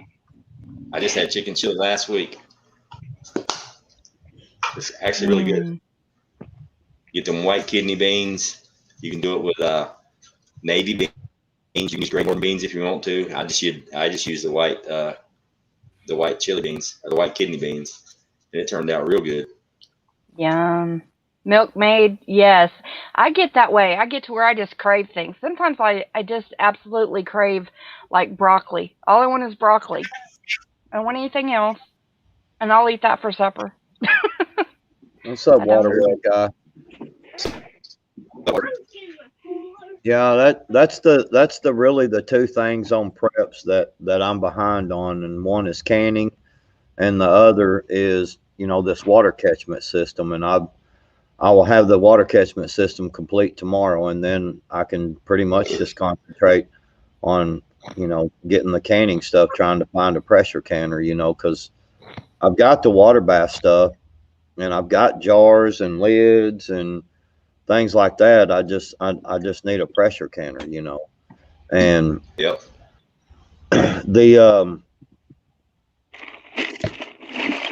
Yeah, pretty much. I mean that water catchment system. It was because I've got, man. I'm gonna say we probably got enough food for 8 people for over a year. Nice. And we've only got 4 in the house, so yeah. So what you've got up to 2 years as long as you don't have to intake any more mouths to feed. Right. And so, I mean, food wise, we're good, and that's why I wanted to, really work on the water catchment system, and I've got enough stuff. Yeah. I got to buy a couple more parts and then another 330-gallon containment, which I know where to get them at now. And I'm gonna make another water catchment right on the other side. Down each long run of the room we had added on. It's a 40-foot room. It's 40 foot long, and I'm adding gutters. I'm putting a gutter on one side and getting a rain catchment, and then I'm gonna add a gutter on the other side and put a rain catchment there. And man, I'll say we'll be good for water. Well, for a while. Laura and JH556 said ready can, but they're just nervous. Well, I mean, we're going to go live and do it. And we'll figure out what day, what day this week, and what time. And when everybody can do it, we're just going to go live and can it one step at a time. If you can't make the live, that's fine. Just watch the rerun, because it's going to be all of us just canning together. Laura, do you have a canner coming? You said you have everything except your canner and nerves and the nerve to do it. But do you have a canner coming? I'll probably do mine out in the shop. I'll probably do mine out here. Stay away from it. I am definitely going to just go out in the yard and build a fire, and I'm gonna try canning over an open fire. With the coals like we were talking about last night. To do it. So I know it can be done. You just got to really watch it. Yeah. Water well guy, I may hit you up with a little bit of that pipe, man. Somebody was actually talking about just using some pipe and cutting the top out of it and making a gutter out of it. Because somebody was telling me they had a little bit of pipe and that's how they were gonna do it, so they didn't have to go buy very many parts, you know. Laura, was it an All-American? How much did you pay? If you paid a couple $100 for it, and it's All-American, that's a really good canner. That's what I use. Yeah, I'm envious. It's sweet, man. It's nice. I love it. It was a big investment, but I literally paid myself back for it within a month because I went canning crazy. I'm fixing to get there because in the summer, other than in the evenings, I can swim and I can garden when it's cooling down a bit. But in Oklahoma, I mean, we're supposed to have an unseasonably hot year, summer. So I'm going to be spending a lot of time in the house. Yeah. How much? How big of a court do you need? How big of a canner do you need? Yeah. Well, you can get them a whole bunch of different sizes. Dusty bought the industrial size. I think Dusty's got one that holds like 24 quarts. It's massive. It's like the biggest one that All-American makes. But I got the 9. Mine holds 7 quarts or 16 pints. But most of the stuff I can is quarts. So it takes me longer. Like I want to get another canner. I want to get the big All-American where I can do 14 quarts at once, because that would like severely reduce my canning time. Like instead of me having to do 4 loads last night, I could have just did 2. You know what I mean? Yeah, you could have also had both of them going. Yeah, exactly. At the same time, if there's room on your stove for it. Yeah. Well, I have a 23 quart, but and I've filled that sucker up whenever I've done beans or chicken. 23 quarts. Oh my God, that thing's massive. Yeah. Because mine only holds 7 at a time. But I mean, it was a big investment. But think about it like this: last night I canned 16 quarts of bone broth. The store would cost $6 a piece. Let's just say it costs $5 a piece. Do the math. I paid for half of that canner just last night by canning that bone broth. Oh yeah. Instead of buying it, I paid for half my canner last night. What's going on, North Shore? Welcome to the room. Hey, So yeah, I'm really wanting to get the bigger one, like for real. I'm actually wanting to put I'm having an electrical issue. How do you call that? What's that called, Backwoods? The guy that deals with the electrical stuff. Electrical. Yeah, electrical thing. Yeah, I got an electrical worker. Yeah, I got to get one of them electrician. Yeah, and it's like electrical. Yeah. You can do it in the wintertime and it heats up your whole house. Mm-hmm. But if you do it in the summertime, it heats up your whole house. Yeah. That's the only bad part where I like to figure out how to do it outside on a fire and just give me a good bed of coals going and just keep moving the coal. It can't be as any harder than smoking a pig. You got to try to keep your temperature pretty close. You can tell you're a country boy. It can't be any harder than smoking a pig. Can't be. Can't be. Can't be. You just gotta watch it.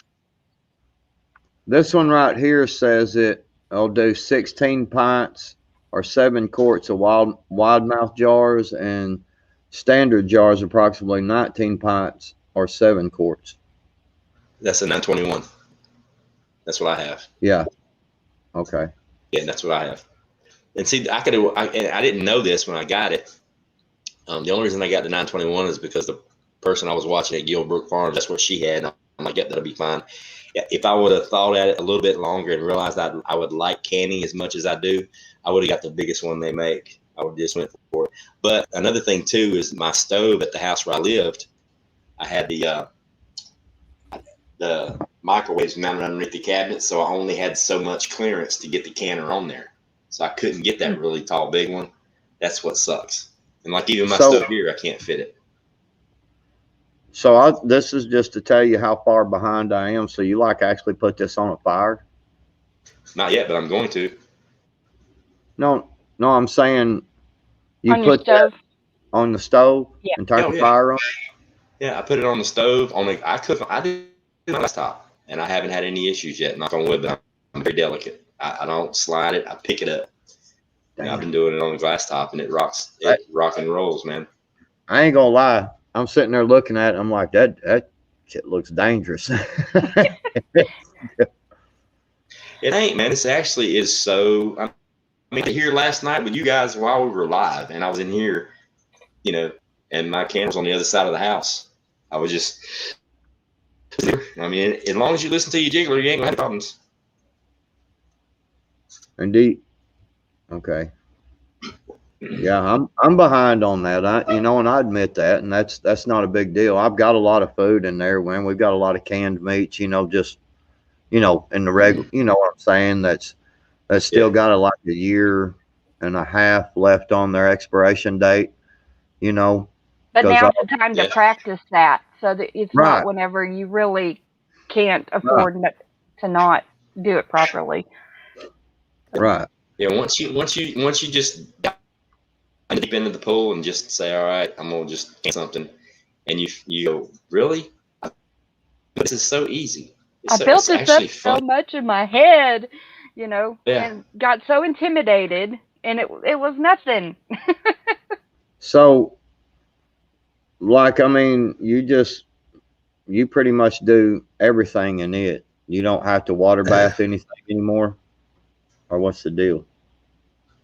You can water bath in it too, like when you're doing water bath. You can water bath in anything. You can water bath in any pot you got, as long as you can cover the jar. Right. Yeah, but I mean, you can if you want to. But I mean, I really water bath now is like my jams and jellies and stuff, because even my green beans, I season those with bacon or ham, so I go the meat time, so I pressure can it. Okay. Virgin's prepper. One more tip, and I'll shut up. I have been fully prepped for the last 5 years. I lean on 5-gallon buckets, 25-year dehydrated food. Canned foods is a liability due to breakage, spoilage, and shelf life. I'm gonna have to disagree with you there, brother. Anything's a liability if you don't take care of it. My issue with and don't get me wrong, I have enough 5-gallon buckets with food in it. I could start my own Home Depot, and dehydrated foods. I have some of those, but your liability there, your issue there is, I can go downstairs and open a jar and eat. I don't have to turn on any fire. I don't have to prepare anything or nothing. With your dehydrated food, you've got a water issue you've got to deal with. With your vacuum sealed stuff in your 5-gallon buckets, you've got a water issue and a food preparation issue you got to deal with. I can be eating in 2 minutes from where I'm sitting right now. Go grab. I can pop this lid right here, right now, and be eating in about 6 seconds of perfectly sealed, awesome chicken. Yeah, if I drop it on the floor, there's a chance it's going to break. But you know what? If you could have some problems with your 5-gallon buckets. Rats could get in there. They could chew through it. I mean, there's going to be issues and liabilities with anything you store. That's the whole key. Yeah. That's why storing it properly is the issue. But I would rather go for ease of use and not having to rely on water, just in case water isn't available. Yeah, obviously there's pros and cons on all of it. The only major con I see with jarred foods is that it does take up a lot of space. Yeah. But at the same time, like you said, it's a full meal. You can make it a full meal already in one thing, or you can do individual ingredients that you've canned or jarred, and that way you have some variety of choice of what you're going to do. And you can also add those dried or freeze-dried stuff to what you can and change it up even more. So I mean, there's a lot of option with having canned foods. I mean, there's liabilities when you're talking about storing food. It's a perishable item. There's a liability every single way you do it. But you got to take it. That's why mine's spread out. I mean, I have the freeze-dried stuff. I have the dehydrated stuff. I have the dry canned stuff, the vacuum sealed Mylar in 5-gallon buckets. But I also went ahead and prepared. up prepared meals as well.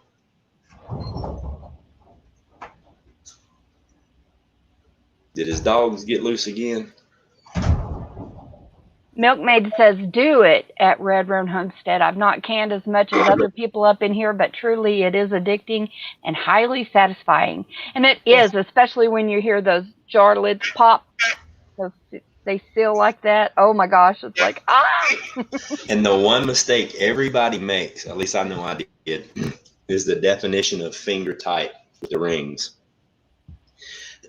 Man, it took me, there was a couple jars. It was day 3 before I could get the lid off, the ring off. And I'm like, okay, finger tight. And when I take my jars out of the canner now, the rings are wrapped. There's not any pressure on them. And then in my mind, I went scientific on it. I'm like, well, the only reason that ring is there is to hold the lid in place where it's not. Exactly. Once that seals. Mouse Toes shows it like this, limp wrist like this, and then just like as soon that. As it grabs it like you're not squeezing it and then twisting. You're just limp wrist, barely pressure, just twist until it grabs and you're good. Don't ring it on there tight. Yeah. You just twist your fingers. Once it catches, you just twist your fingers and that's it. None of this cranking it down. Yeah, if you crank it down and it goes to pressure, you ain't never getting it off. You might as well throw the whole damn jar away. Ghost version of finger tight, Milkmaid says. Laugh out loud. It was bad, man. For real, I thought I ruined the whole batch. I had one of those rubber things, that you have to open jars with. Yeah, it was crazy. But I was like, yep, obviously. It was so bad. They were so tight that the actual lids were like warped on the side and in the middle. They still sealed. North Shore says, Ghost, don't use the beard to tighten the lids, bro. Yeah, the beard got involved. The beard. I did the jiggle. Yeah. I got Jiggler happy and got out of control. God dang. Oh my goodness. Don't be hating on my Jiggler. Go ahead and order yours. You'll get one with your canner. We can compare Jigglers.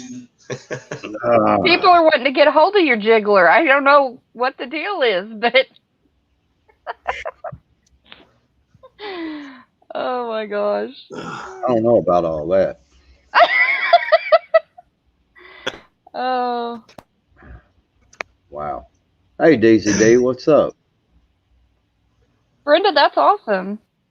Brenda says, finally got a pressure cooker thanks to you all. Sweet. Are you going to join us live and can with us live? Yes.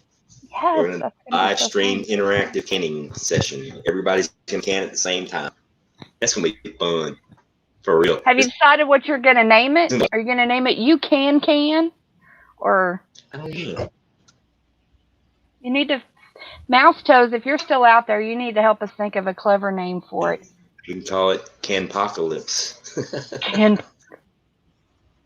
Apocalypse canning with Ghost. There you go. There's gonna be a whole lot of beer and wine drunk while we're canning food. We're gonna show that you can do I've it. got a bottle in there ready to go. Absolutely. What's the best way to prepare a rabbit? Don't let him see you coming. Give him a good talking to. You don't want to get any. You don't want any fear in that meat. I've only done it a few times when I was younger. As soon as mine get big enough to eat, I'll let you know. But who is it? Good Simple Living. She has a rabbit recipe book on her page. Good Simple Living. They have a really kick-ass homestead, and they have some awesome rabbit videos. Her playlist for rabbits is amazing. That's where I got all my rabbit information from, or most of it.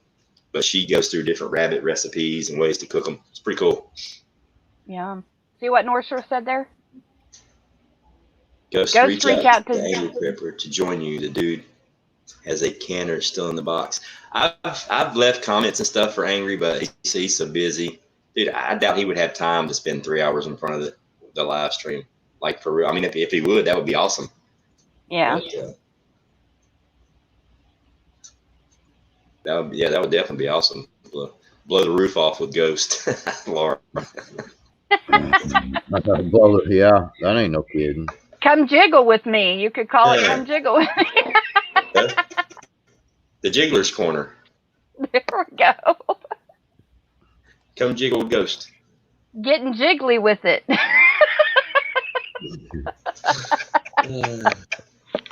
Them things are dang sure expensive, ain't they? Yeah, they're expensive, especially the All-American. Yeah. I wanted an All-American, but I couldn't afford it, so I the went with All-Americans, the like it's one piece cast aluminum. I mean, it's probably a half-inch thick. I mean, it ain't light. Heavy. It's hardcore, bro. You gotta, man. I don't even know if you could blow that thing up, like for real. I think the pressure valve would blow out of there before you would separate the lid from the bottom part. Like it's hardcore.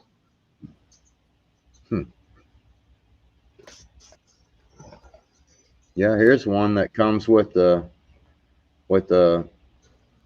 canning with the 6-pack canning set for the tongs and stuff to lift it out. Yeah, you gotta have those. Yeah. I just grabbed the kit at Walmart. They're dirt cheap. Okay, I vote for Getting Jiggly with It is what I vote for. I love that name. Oh, there you go. Get jiggly with it. Let's get jiggly with it. Well, Susanna would definitely have to be on there since she's the one that got this thing started last night. Oh, yes. The reason it started, Backwoods, is because she didn't know what a jiggler was.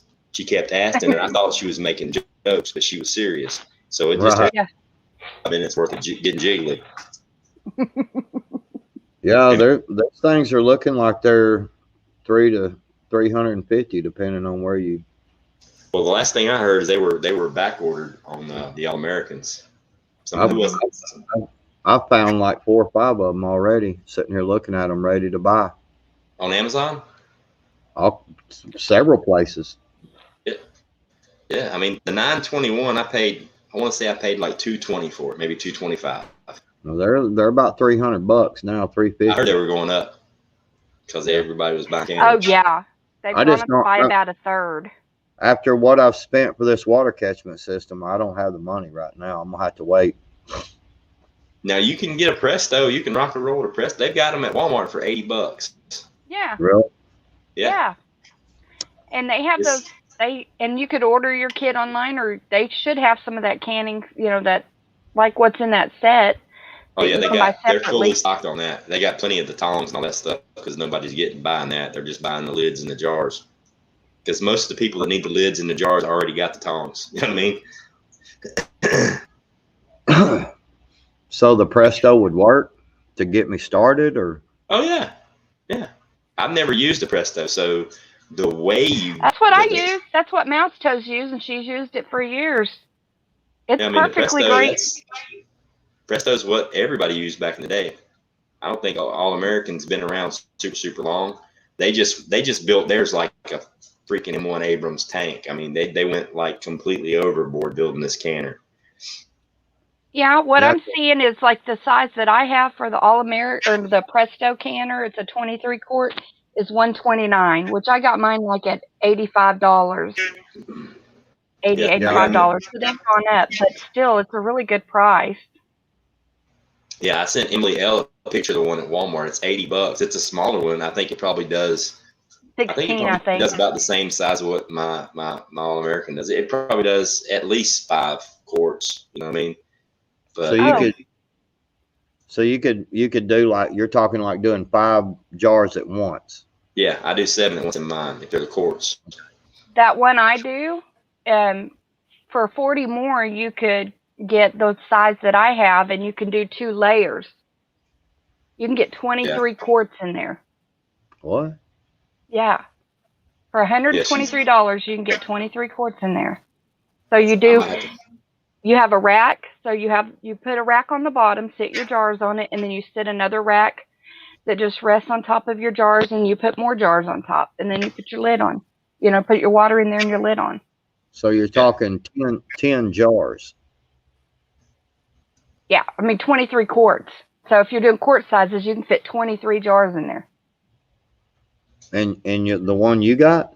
I think I that's think. pints. I think that's pints you're talking about, because 23 quarts, wouldn't you need the same number on top and the bottom? Wouldn't it be an even number? Right. Yeah, you would not necessarily, but I mean, you can put one less on top. You just disperse the weight evenly on your So you rack. got that's a big ass can. Yeah, This that's one- why they call it 23 quart. I'm pretty sure you can fit that many in there. Or It's is been that a while just since I've canned. No, I Yeah, think or is that just the size? Because I know you can pressure cook in a pressure canner, but you can't pressure can in a pressure cooker. Right. I think it's called 23 quarts because that's what the volume that the canner is on the inside. It may be, but maybe It it's Yeah, because I 16 think mine's quarts or something like that. mine. I can't remember the quart size on mine, Let but me I know look. what it actually holds. Because technically they're pressure canners, but you can pressure cook in them, and I think it lists the volume. Okay, let me see. Yeah, North Shore said the same thing. Okay. It's the cooker part. It's been so long since I've canned. It's 24 half pints, 20 pints, or 7 quarts. Okay. Okay, yeah, that's the same as mine. And it'll be fine to do with this one. Oh yeah, I mean you got to figure. I mean, I canned 4 loads yesterday in 12 hours, and that was 7 times. That was 28 jars.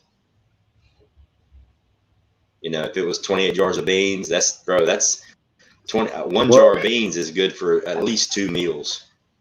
For me, well, the thing I'll have to look at is, I mean, I could afford one of these a lot quicker than I could afford the All-American, but now I could save a little bit, and that would give me time to get some shelves built. I've got the stuff to build shelves. I've just got to move some stuff around and build some shelves, because I honestly don't have any place to put any jars like right now. dude, like I've got a stock full of cans and stuff. I don't have any room. At my house in Florida, when I first started canning, I was just stacking them 2 cases high along the wall around the perimeter of the rooms in my house, like for real, until I got shelves built. Or under the bed, slide a case at a time under the bed. But it's funny. You can find room for them. But my only issue is if you wait, the prices might keep going up, and they might, be out of stock, because we're hitting summertime now. We're almost to canning season. You might not be. I honestly, I would go ahead and get the canner to learn on, because the best canner you can possibly have is the one that you have. Whether it be an All-American or a Presto. If you ain't got either, it don't matter. And then build the shelves later.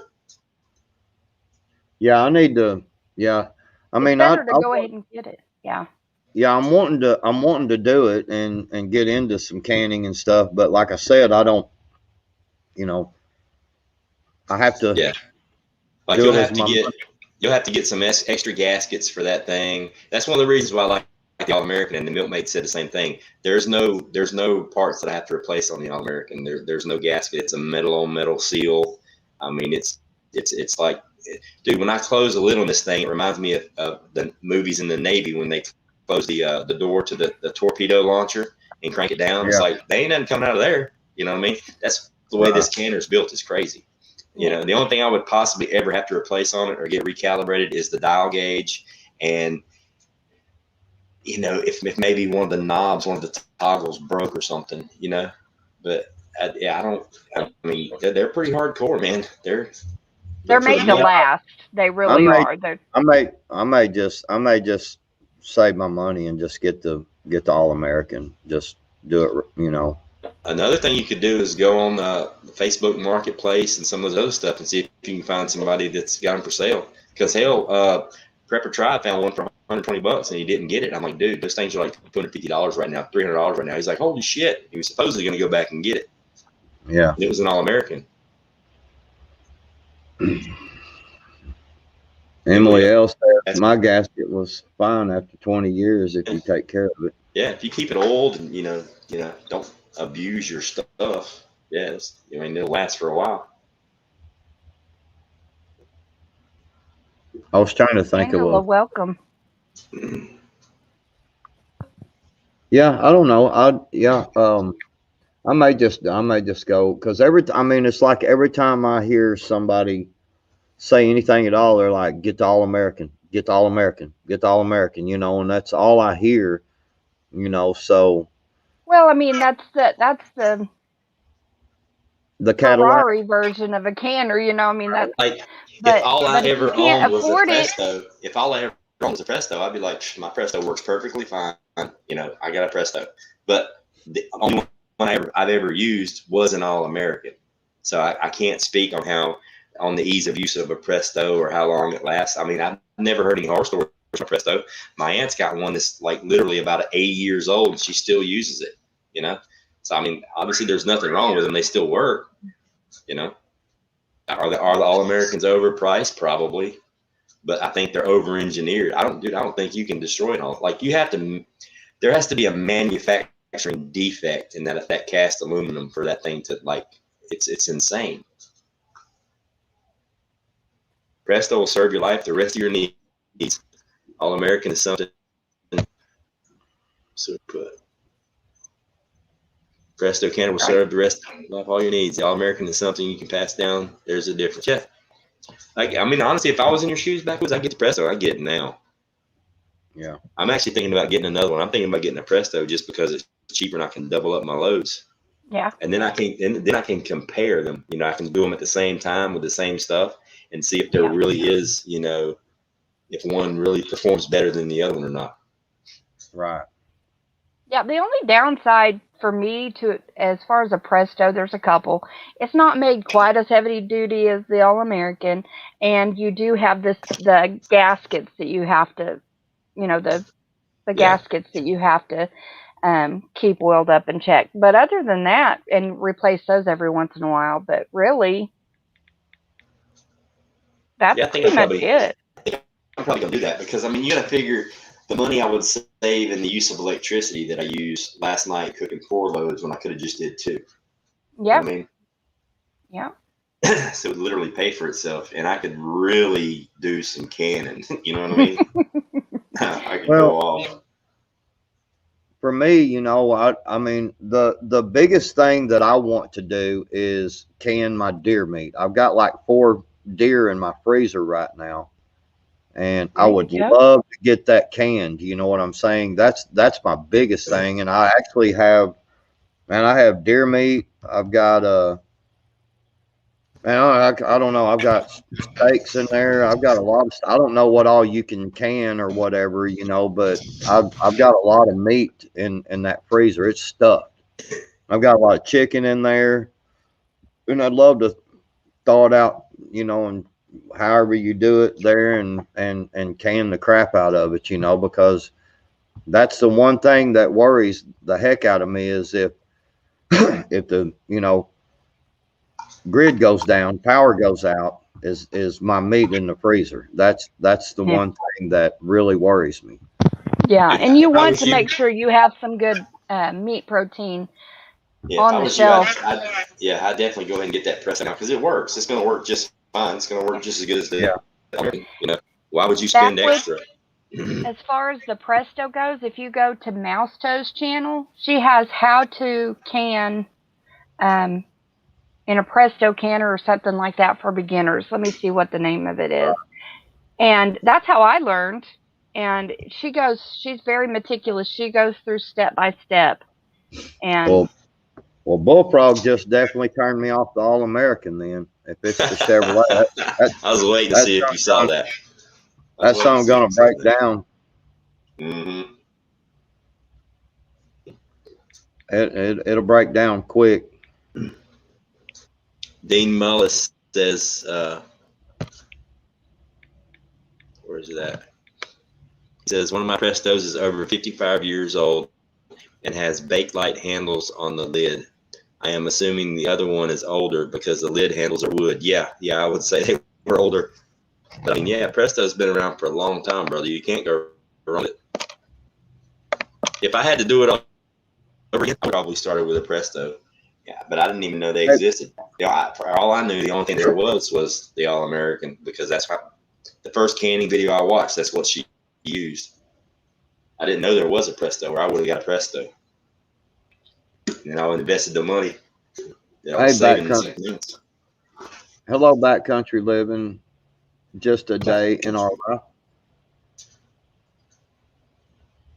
Can you reuse jars from the store to can food?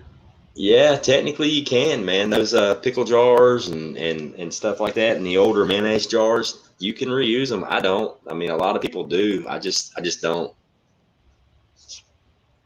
I've seen people. I watched my grandmother do it for years. You know, if it's those good quality jars, those old, you know, they pop when you open them up. Those older pickle jars, and I think even mayonnaise jars used to do it too. I think even some of the pasta jars that you get right now, you know, the pasta you can get in jars, you can resell those bad boys. But I've never used them. I mean, I don't plan on it. But I mean, I don't see why not. But now the mason jars, the ball jars, yeah, I reuse the crap out of them. I reuse the lids, all of it. All right. Her video is called Pressure Canning for Beginners, Presto Canner. And it was from 5 years ago. It's just 28 minutes long, y'all. Super easy, and she goes step by step. If you're wanting to use the Presto, so. Where the hell did that go? Well, and that might not be a bad idea to, you know, I forgot who said it a while ago in the chat, you know, I think it was Zane, just go ahead and get the Presto now, and so I can start getting my deer meat canned, and then later on, you know, if I can afford, you know, go ahead and get an All-American. It never hurts to have two of them, you know. Right. Yeah. And you never know, you know, they come up in estate sales and things like that. So you may come across one, and as long as you look and there's not any major gouges in the lip of that where it would seal, stuff like that, you should be good. What am I dipping? Doc P, I am dipping Grizzly. Grizzly. Hey, Langston. I never was a big fan of Copenhagen, man. It just always reminds me of worm dirt in my mouth. I just couldn't do it. Well, don't talk about the man's dip. Oh, trust me, if he dips Copenhagen, he's heard that exact statement before. Right. People that don't dip Copenhagen call it worm dirt. I don't.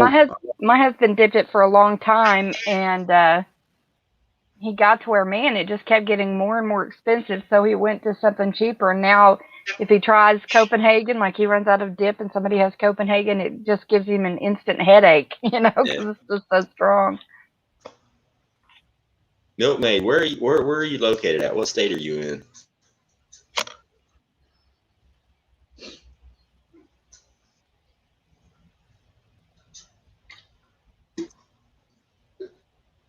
What the crap? Just a day in our life. Worm dirt. See, Emily agrees. Now, great grandmother was a snuff woman, boy. Remember snuff in them little round metal cans? She loved her snuff. My nanny used to dip snuff. Huh? My great grandma, we called her Nanny. She dipped snuff. Yeah. Man, what was that called? Yeah. It was in that little snuff can. Metal can. Yeah. Yeah. My great granny did. She's full of Indian, boy. She would tear that shit up. Virginia. I am very familiar with Virginia, mate. I used to live up there outside of Richmond.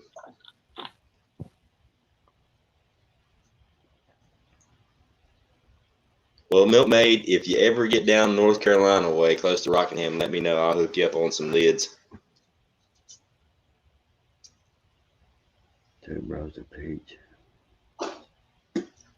No, that wasn't what it was called. I can't, man, it was like, if I heard it, I would probably remember, but.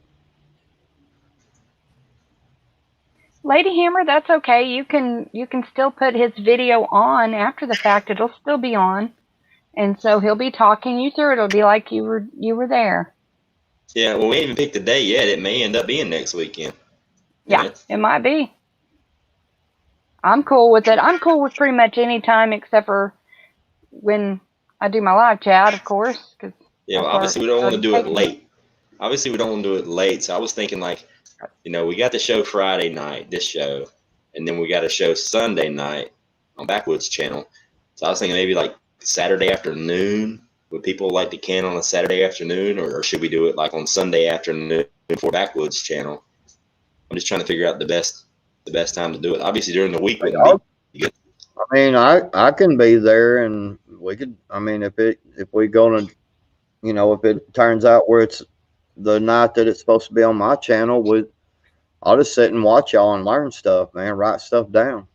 Cool. To be honest with you, why would we really need to do it on a different day? We could just take like next week Friday night, we could do prep rally and just can some shit. Oh, that would be awesome. Yeah. Yeah. Would that be good for everybody? Just my granddaughter will be here, so I may get interrupted some, but other than that, we're good. I mean, we could do, we could even start it earlier if people wanted to, but I know a lot of people work. So, I mean, we could even bump it up to say 7 o'clock, but if we did it at 8 and everybody already prepped all their stuff, we should be done by 11:30 or midnight easily. Yeah. But then again, it's the weekend, so people can stay up a little bit later. Nobody has a bedtime around here. Yeah. Milkmaid, send me an email with your contact stuff, and we'll work something out. Because I started stocking up a couple of years ago, so I've got some extra I can hook you up with if you're in dire need.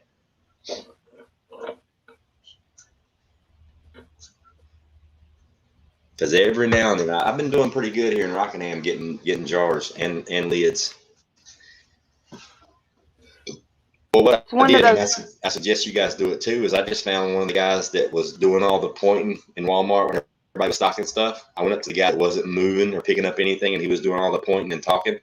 And I asked him, I said, dude, hook me up. I said, when do you guys get your deliveries of all your mason jars and stuff? He's like, oh, they come in on Tuesdays and Wednesdays. He said, usually it's Tuesday or Wednesday. I'm like, cool. What time? He usually early afternoon. When do you stock them?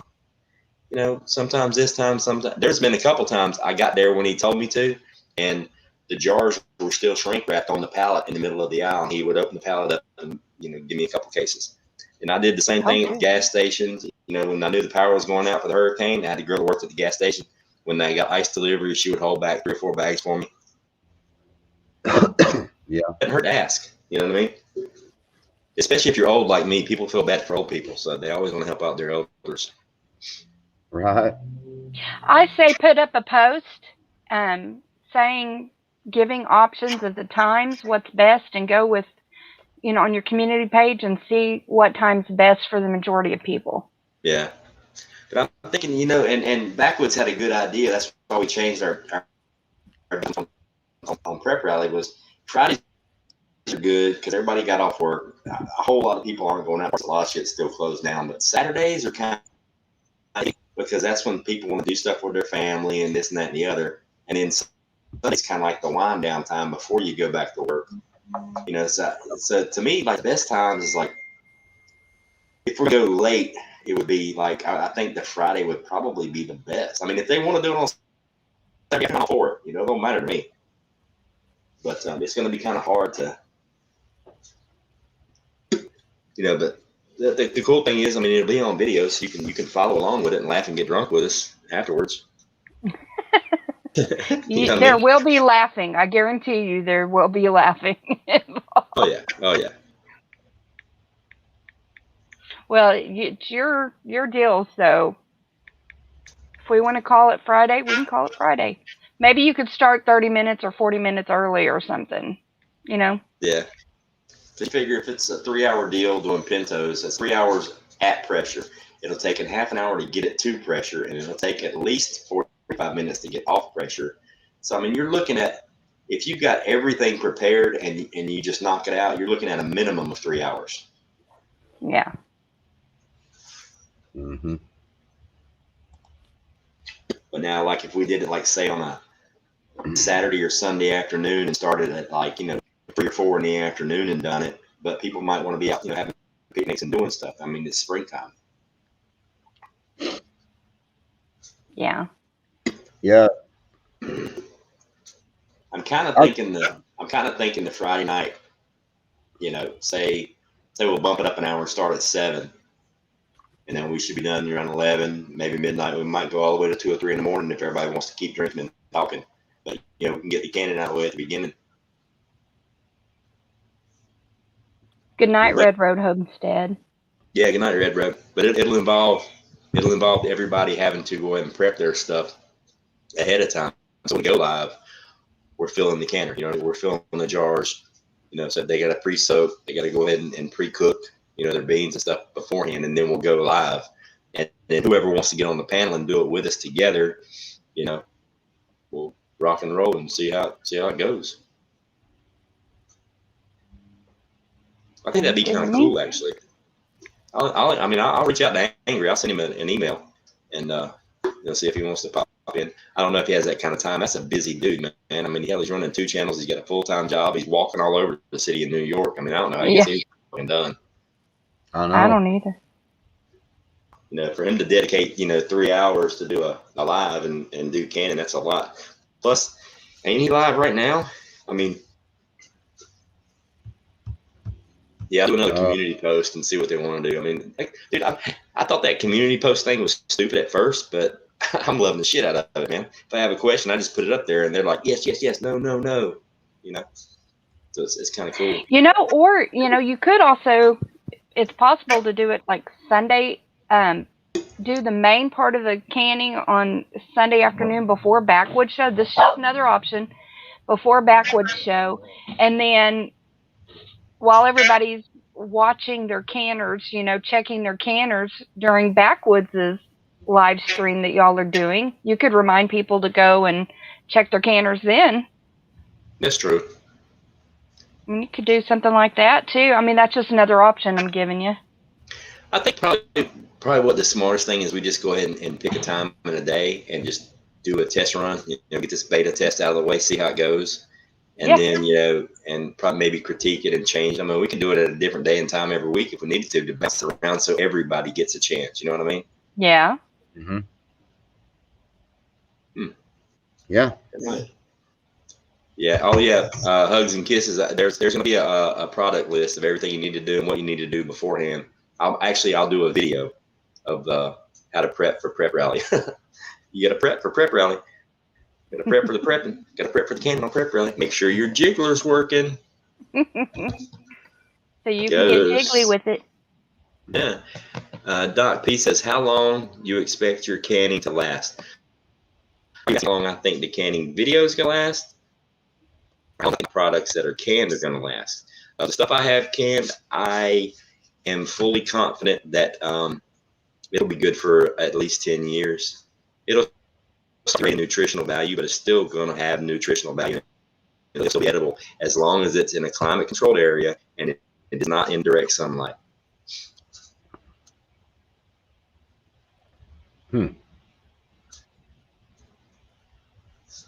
But I've seen several people eating stuff out of canned mason jars that were 10 plus years old live on YouTube, and they didn't. They don't. It goes bad after the 18 months. They'll say that after 5 years, the food isn't good anymore. It just decreases in nutritional value. The nutrients start to go away. It's still fine to eat. If you pop the lid and there's nothing growing that you didn't put in there and it doesn't smell funky, eat it. Yeah.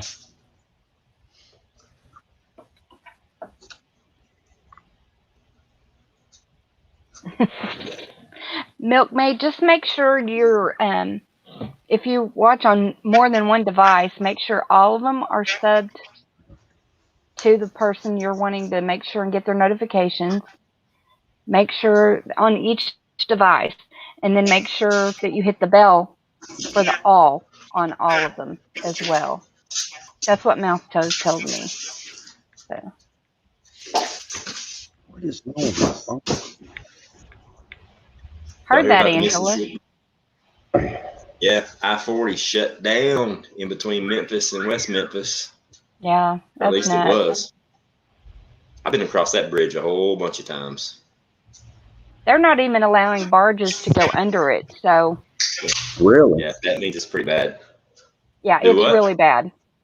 Wow. Yeah, they're looking at like some serious structural damage. They're probably gonna, if it's that bad, if they're that scared of it, it's like some major structural damage where they're probably gonna take out a few sections and have to redo it. Good thing they let that old bridge up.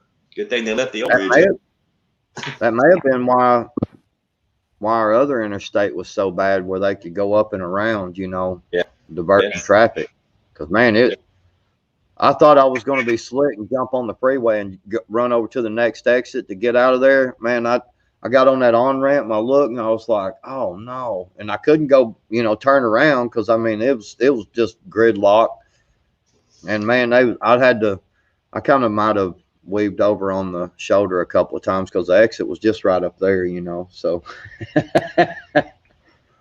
you know, just kind of, I was in my little sports car, so I could kind of dodge and weave around a little bit. Be right back.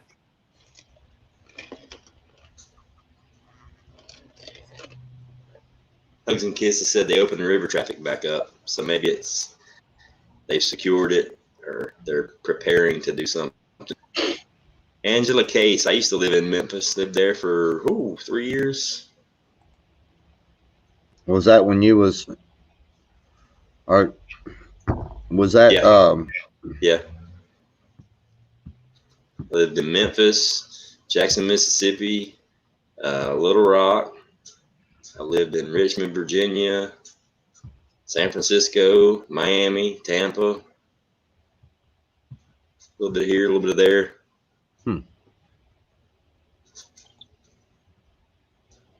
Our infrastructure is, it is.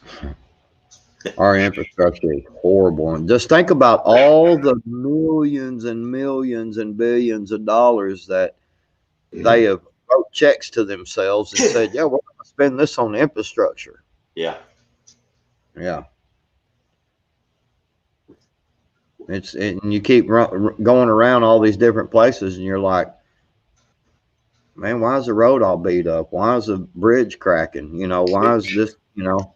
I watched a show on I think it was Discovery Channel or something, and they were talking about that 85% of the bridges in North America are beyond their life expectancy date. Mm-hmm. So they're basically working on borrowed time. Lone Wolf, I was born in Greensboro, North Carolina. Lived in Florida for a while.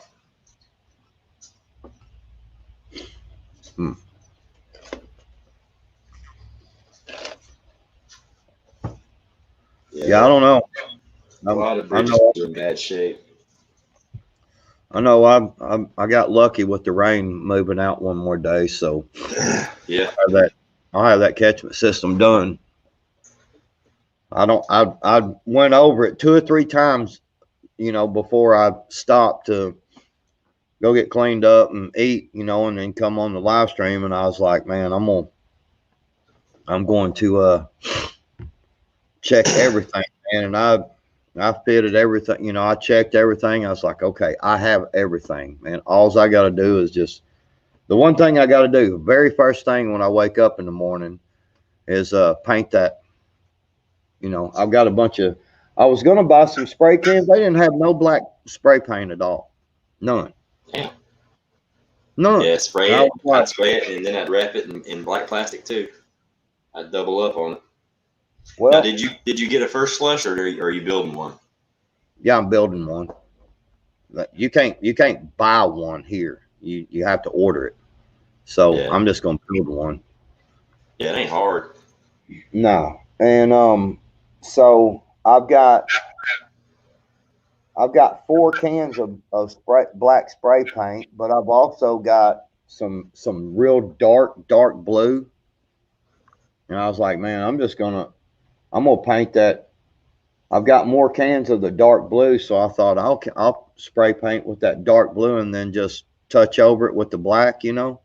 Yeah, and then and then the next time or whenever you get a chance, whenever you find more spray paint, you can always double up on it or wrap it in black Bisqueen too. Yeah, I'm talking like Lowe's, man. They didn't have any black spray paint at all. Wow. Well, they had some some of the weird, like real glossy, like lacquer spray paint or some crap, and I was like, no, I just want some old black, just some, and I didn't have none. I've got 3 or 4 cans over here, and I've got some real dark blue already over here. And I started thinking about that, and I was like, man, I got all that spray paint at the house, that was bought for projects, and I used what I needed, and now I've got all these cans of paint left over, and it's like, hell with it. I'll just use that.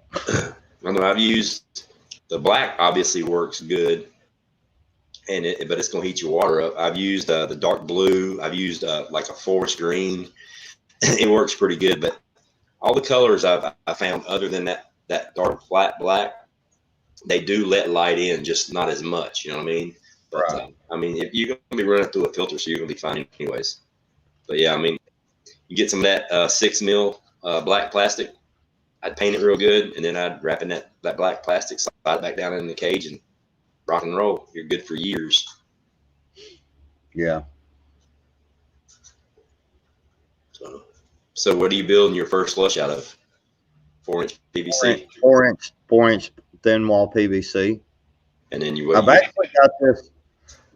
Hang on, let me go get. I'm gonna show you something. I found it. All right. Hey, Christopher. Hey, Christopher, what's going on, brother?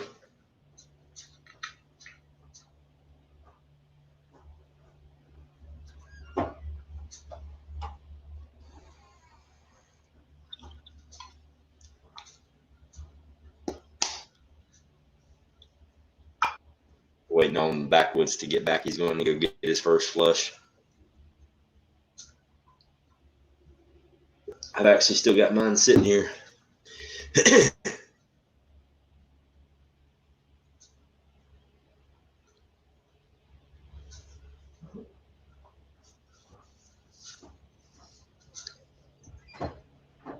Huffers like the silver and gold, yeah. So check this out. Okay. It's so basically it's that leaf deal I was talking about. Right. They had it there for like $5, man. Nice. For this, and I was like, shh. So you just basically run your downspout right into here, and you just and I'm gonna that it's supposed to connect to the pipe, but I'm just gonna it fits real nice right inside there. Look at that. Yep. It's perfect in there. That's all you need. Yeah.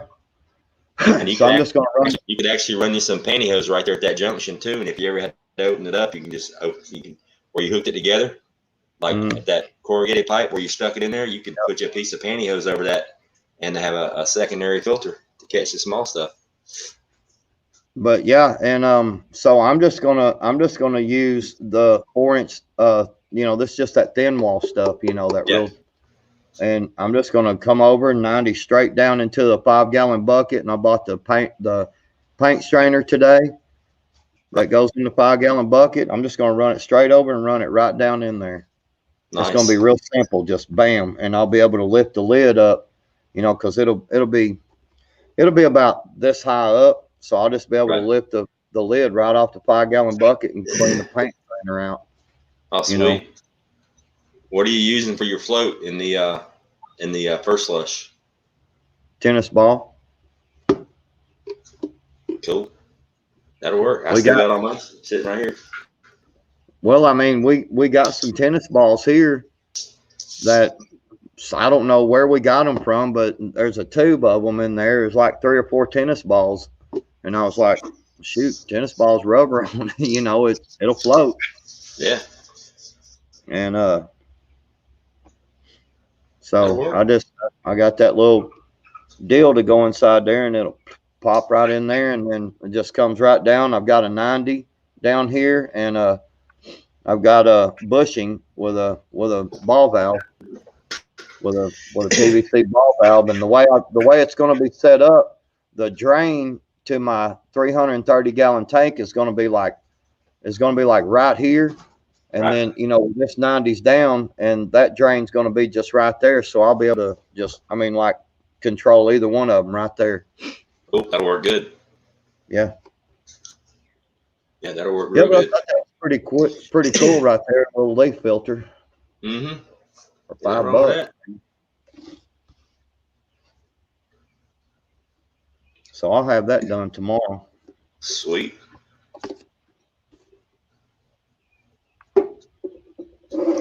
Then Arkansas just popped in here and smiled and left, didn't he? Yeah.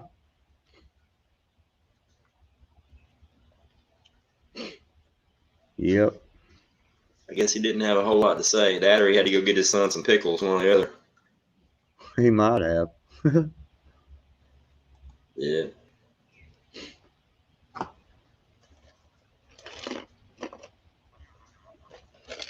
I just got your text. I saw, I'd forgotten, I've got a little concrete patio thing that used to have a building sitting on it. Right. And it's, I'd remembered, I was like, man, I think I got some concrete blocks. Man, I went over there and I've got some flat, you know, the big square concrete blocks. Yeah. You know, they're about that thick and they're, you know, a couple of foot by a couple of foot or whatever. I had some of them over there, so I'm gonna utilize them to set the tank on and to set the downspout, you know, the first flush system to set it on, you know. And I've got some pieces of some kind of thick rubber over there, you know, like it was kind of like oh, what do you call it, conveyor belt type stuff. Mm-hmm. And I'm just gonna set that down and then set the pipe right on top of it, you know, so the concrete don't eat the pipe up, you know. But yeah, I laid everything out, man. I laid it and went over it 2 or 3 times. I was like, okay, I don't make sure I don't need, you know, because you know how it is, man. You'll get started and get working real good, and then it's like, crap, man, I need this, you know, and you got to stop. Yeah. Well, you guys, we've been on here for 2.5 hours in Tribes Live. I want to go over and show Tribe some support and some love since he's back on Friday nights. What do y'all think? Yep. Do it. Let's do it. Let's all go raid Prepper Tribe and stay there. I'm going to shut this thing down. Let's just all go over there and hang out with him for a little while. What do you think? All right, everybody. All right. I love all you guys. Huh? I was just gonna say I love all you guys in the chat, and see y'all over there in the Tribes world. Yep. Let's go hang out with Prepper Tribe, y'all. See y'all. Bye. Thanks for stopping.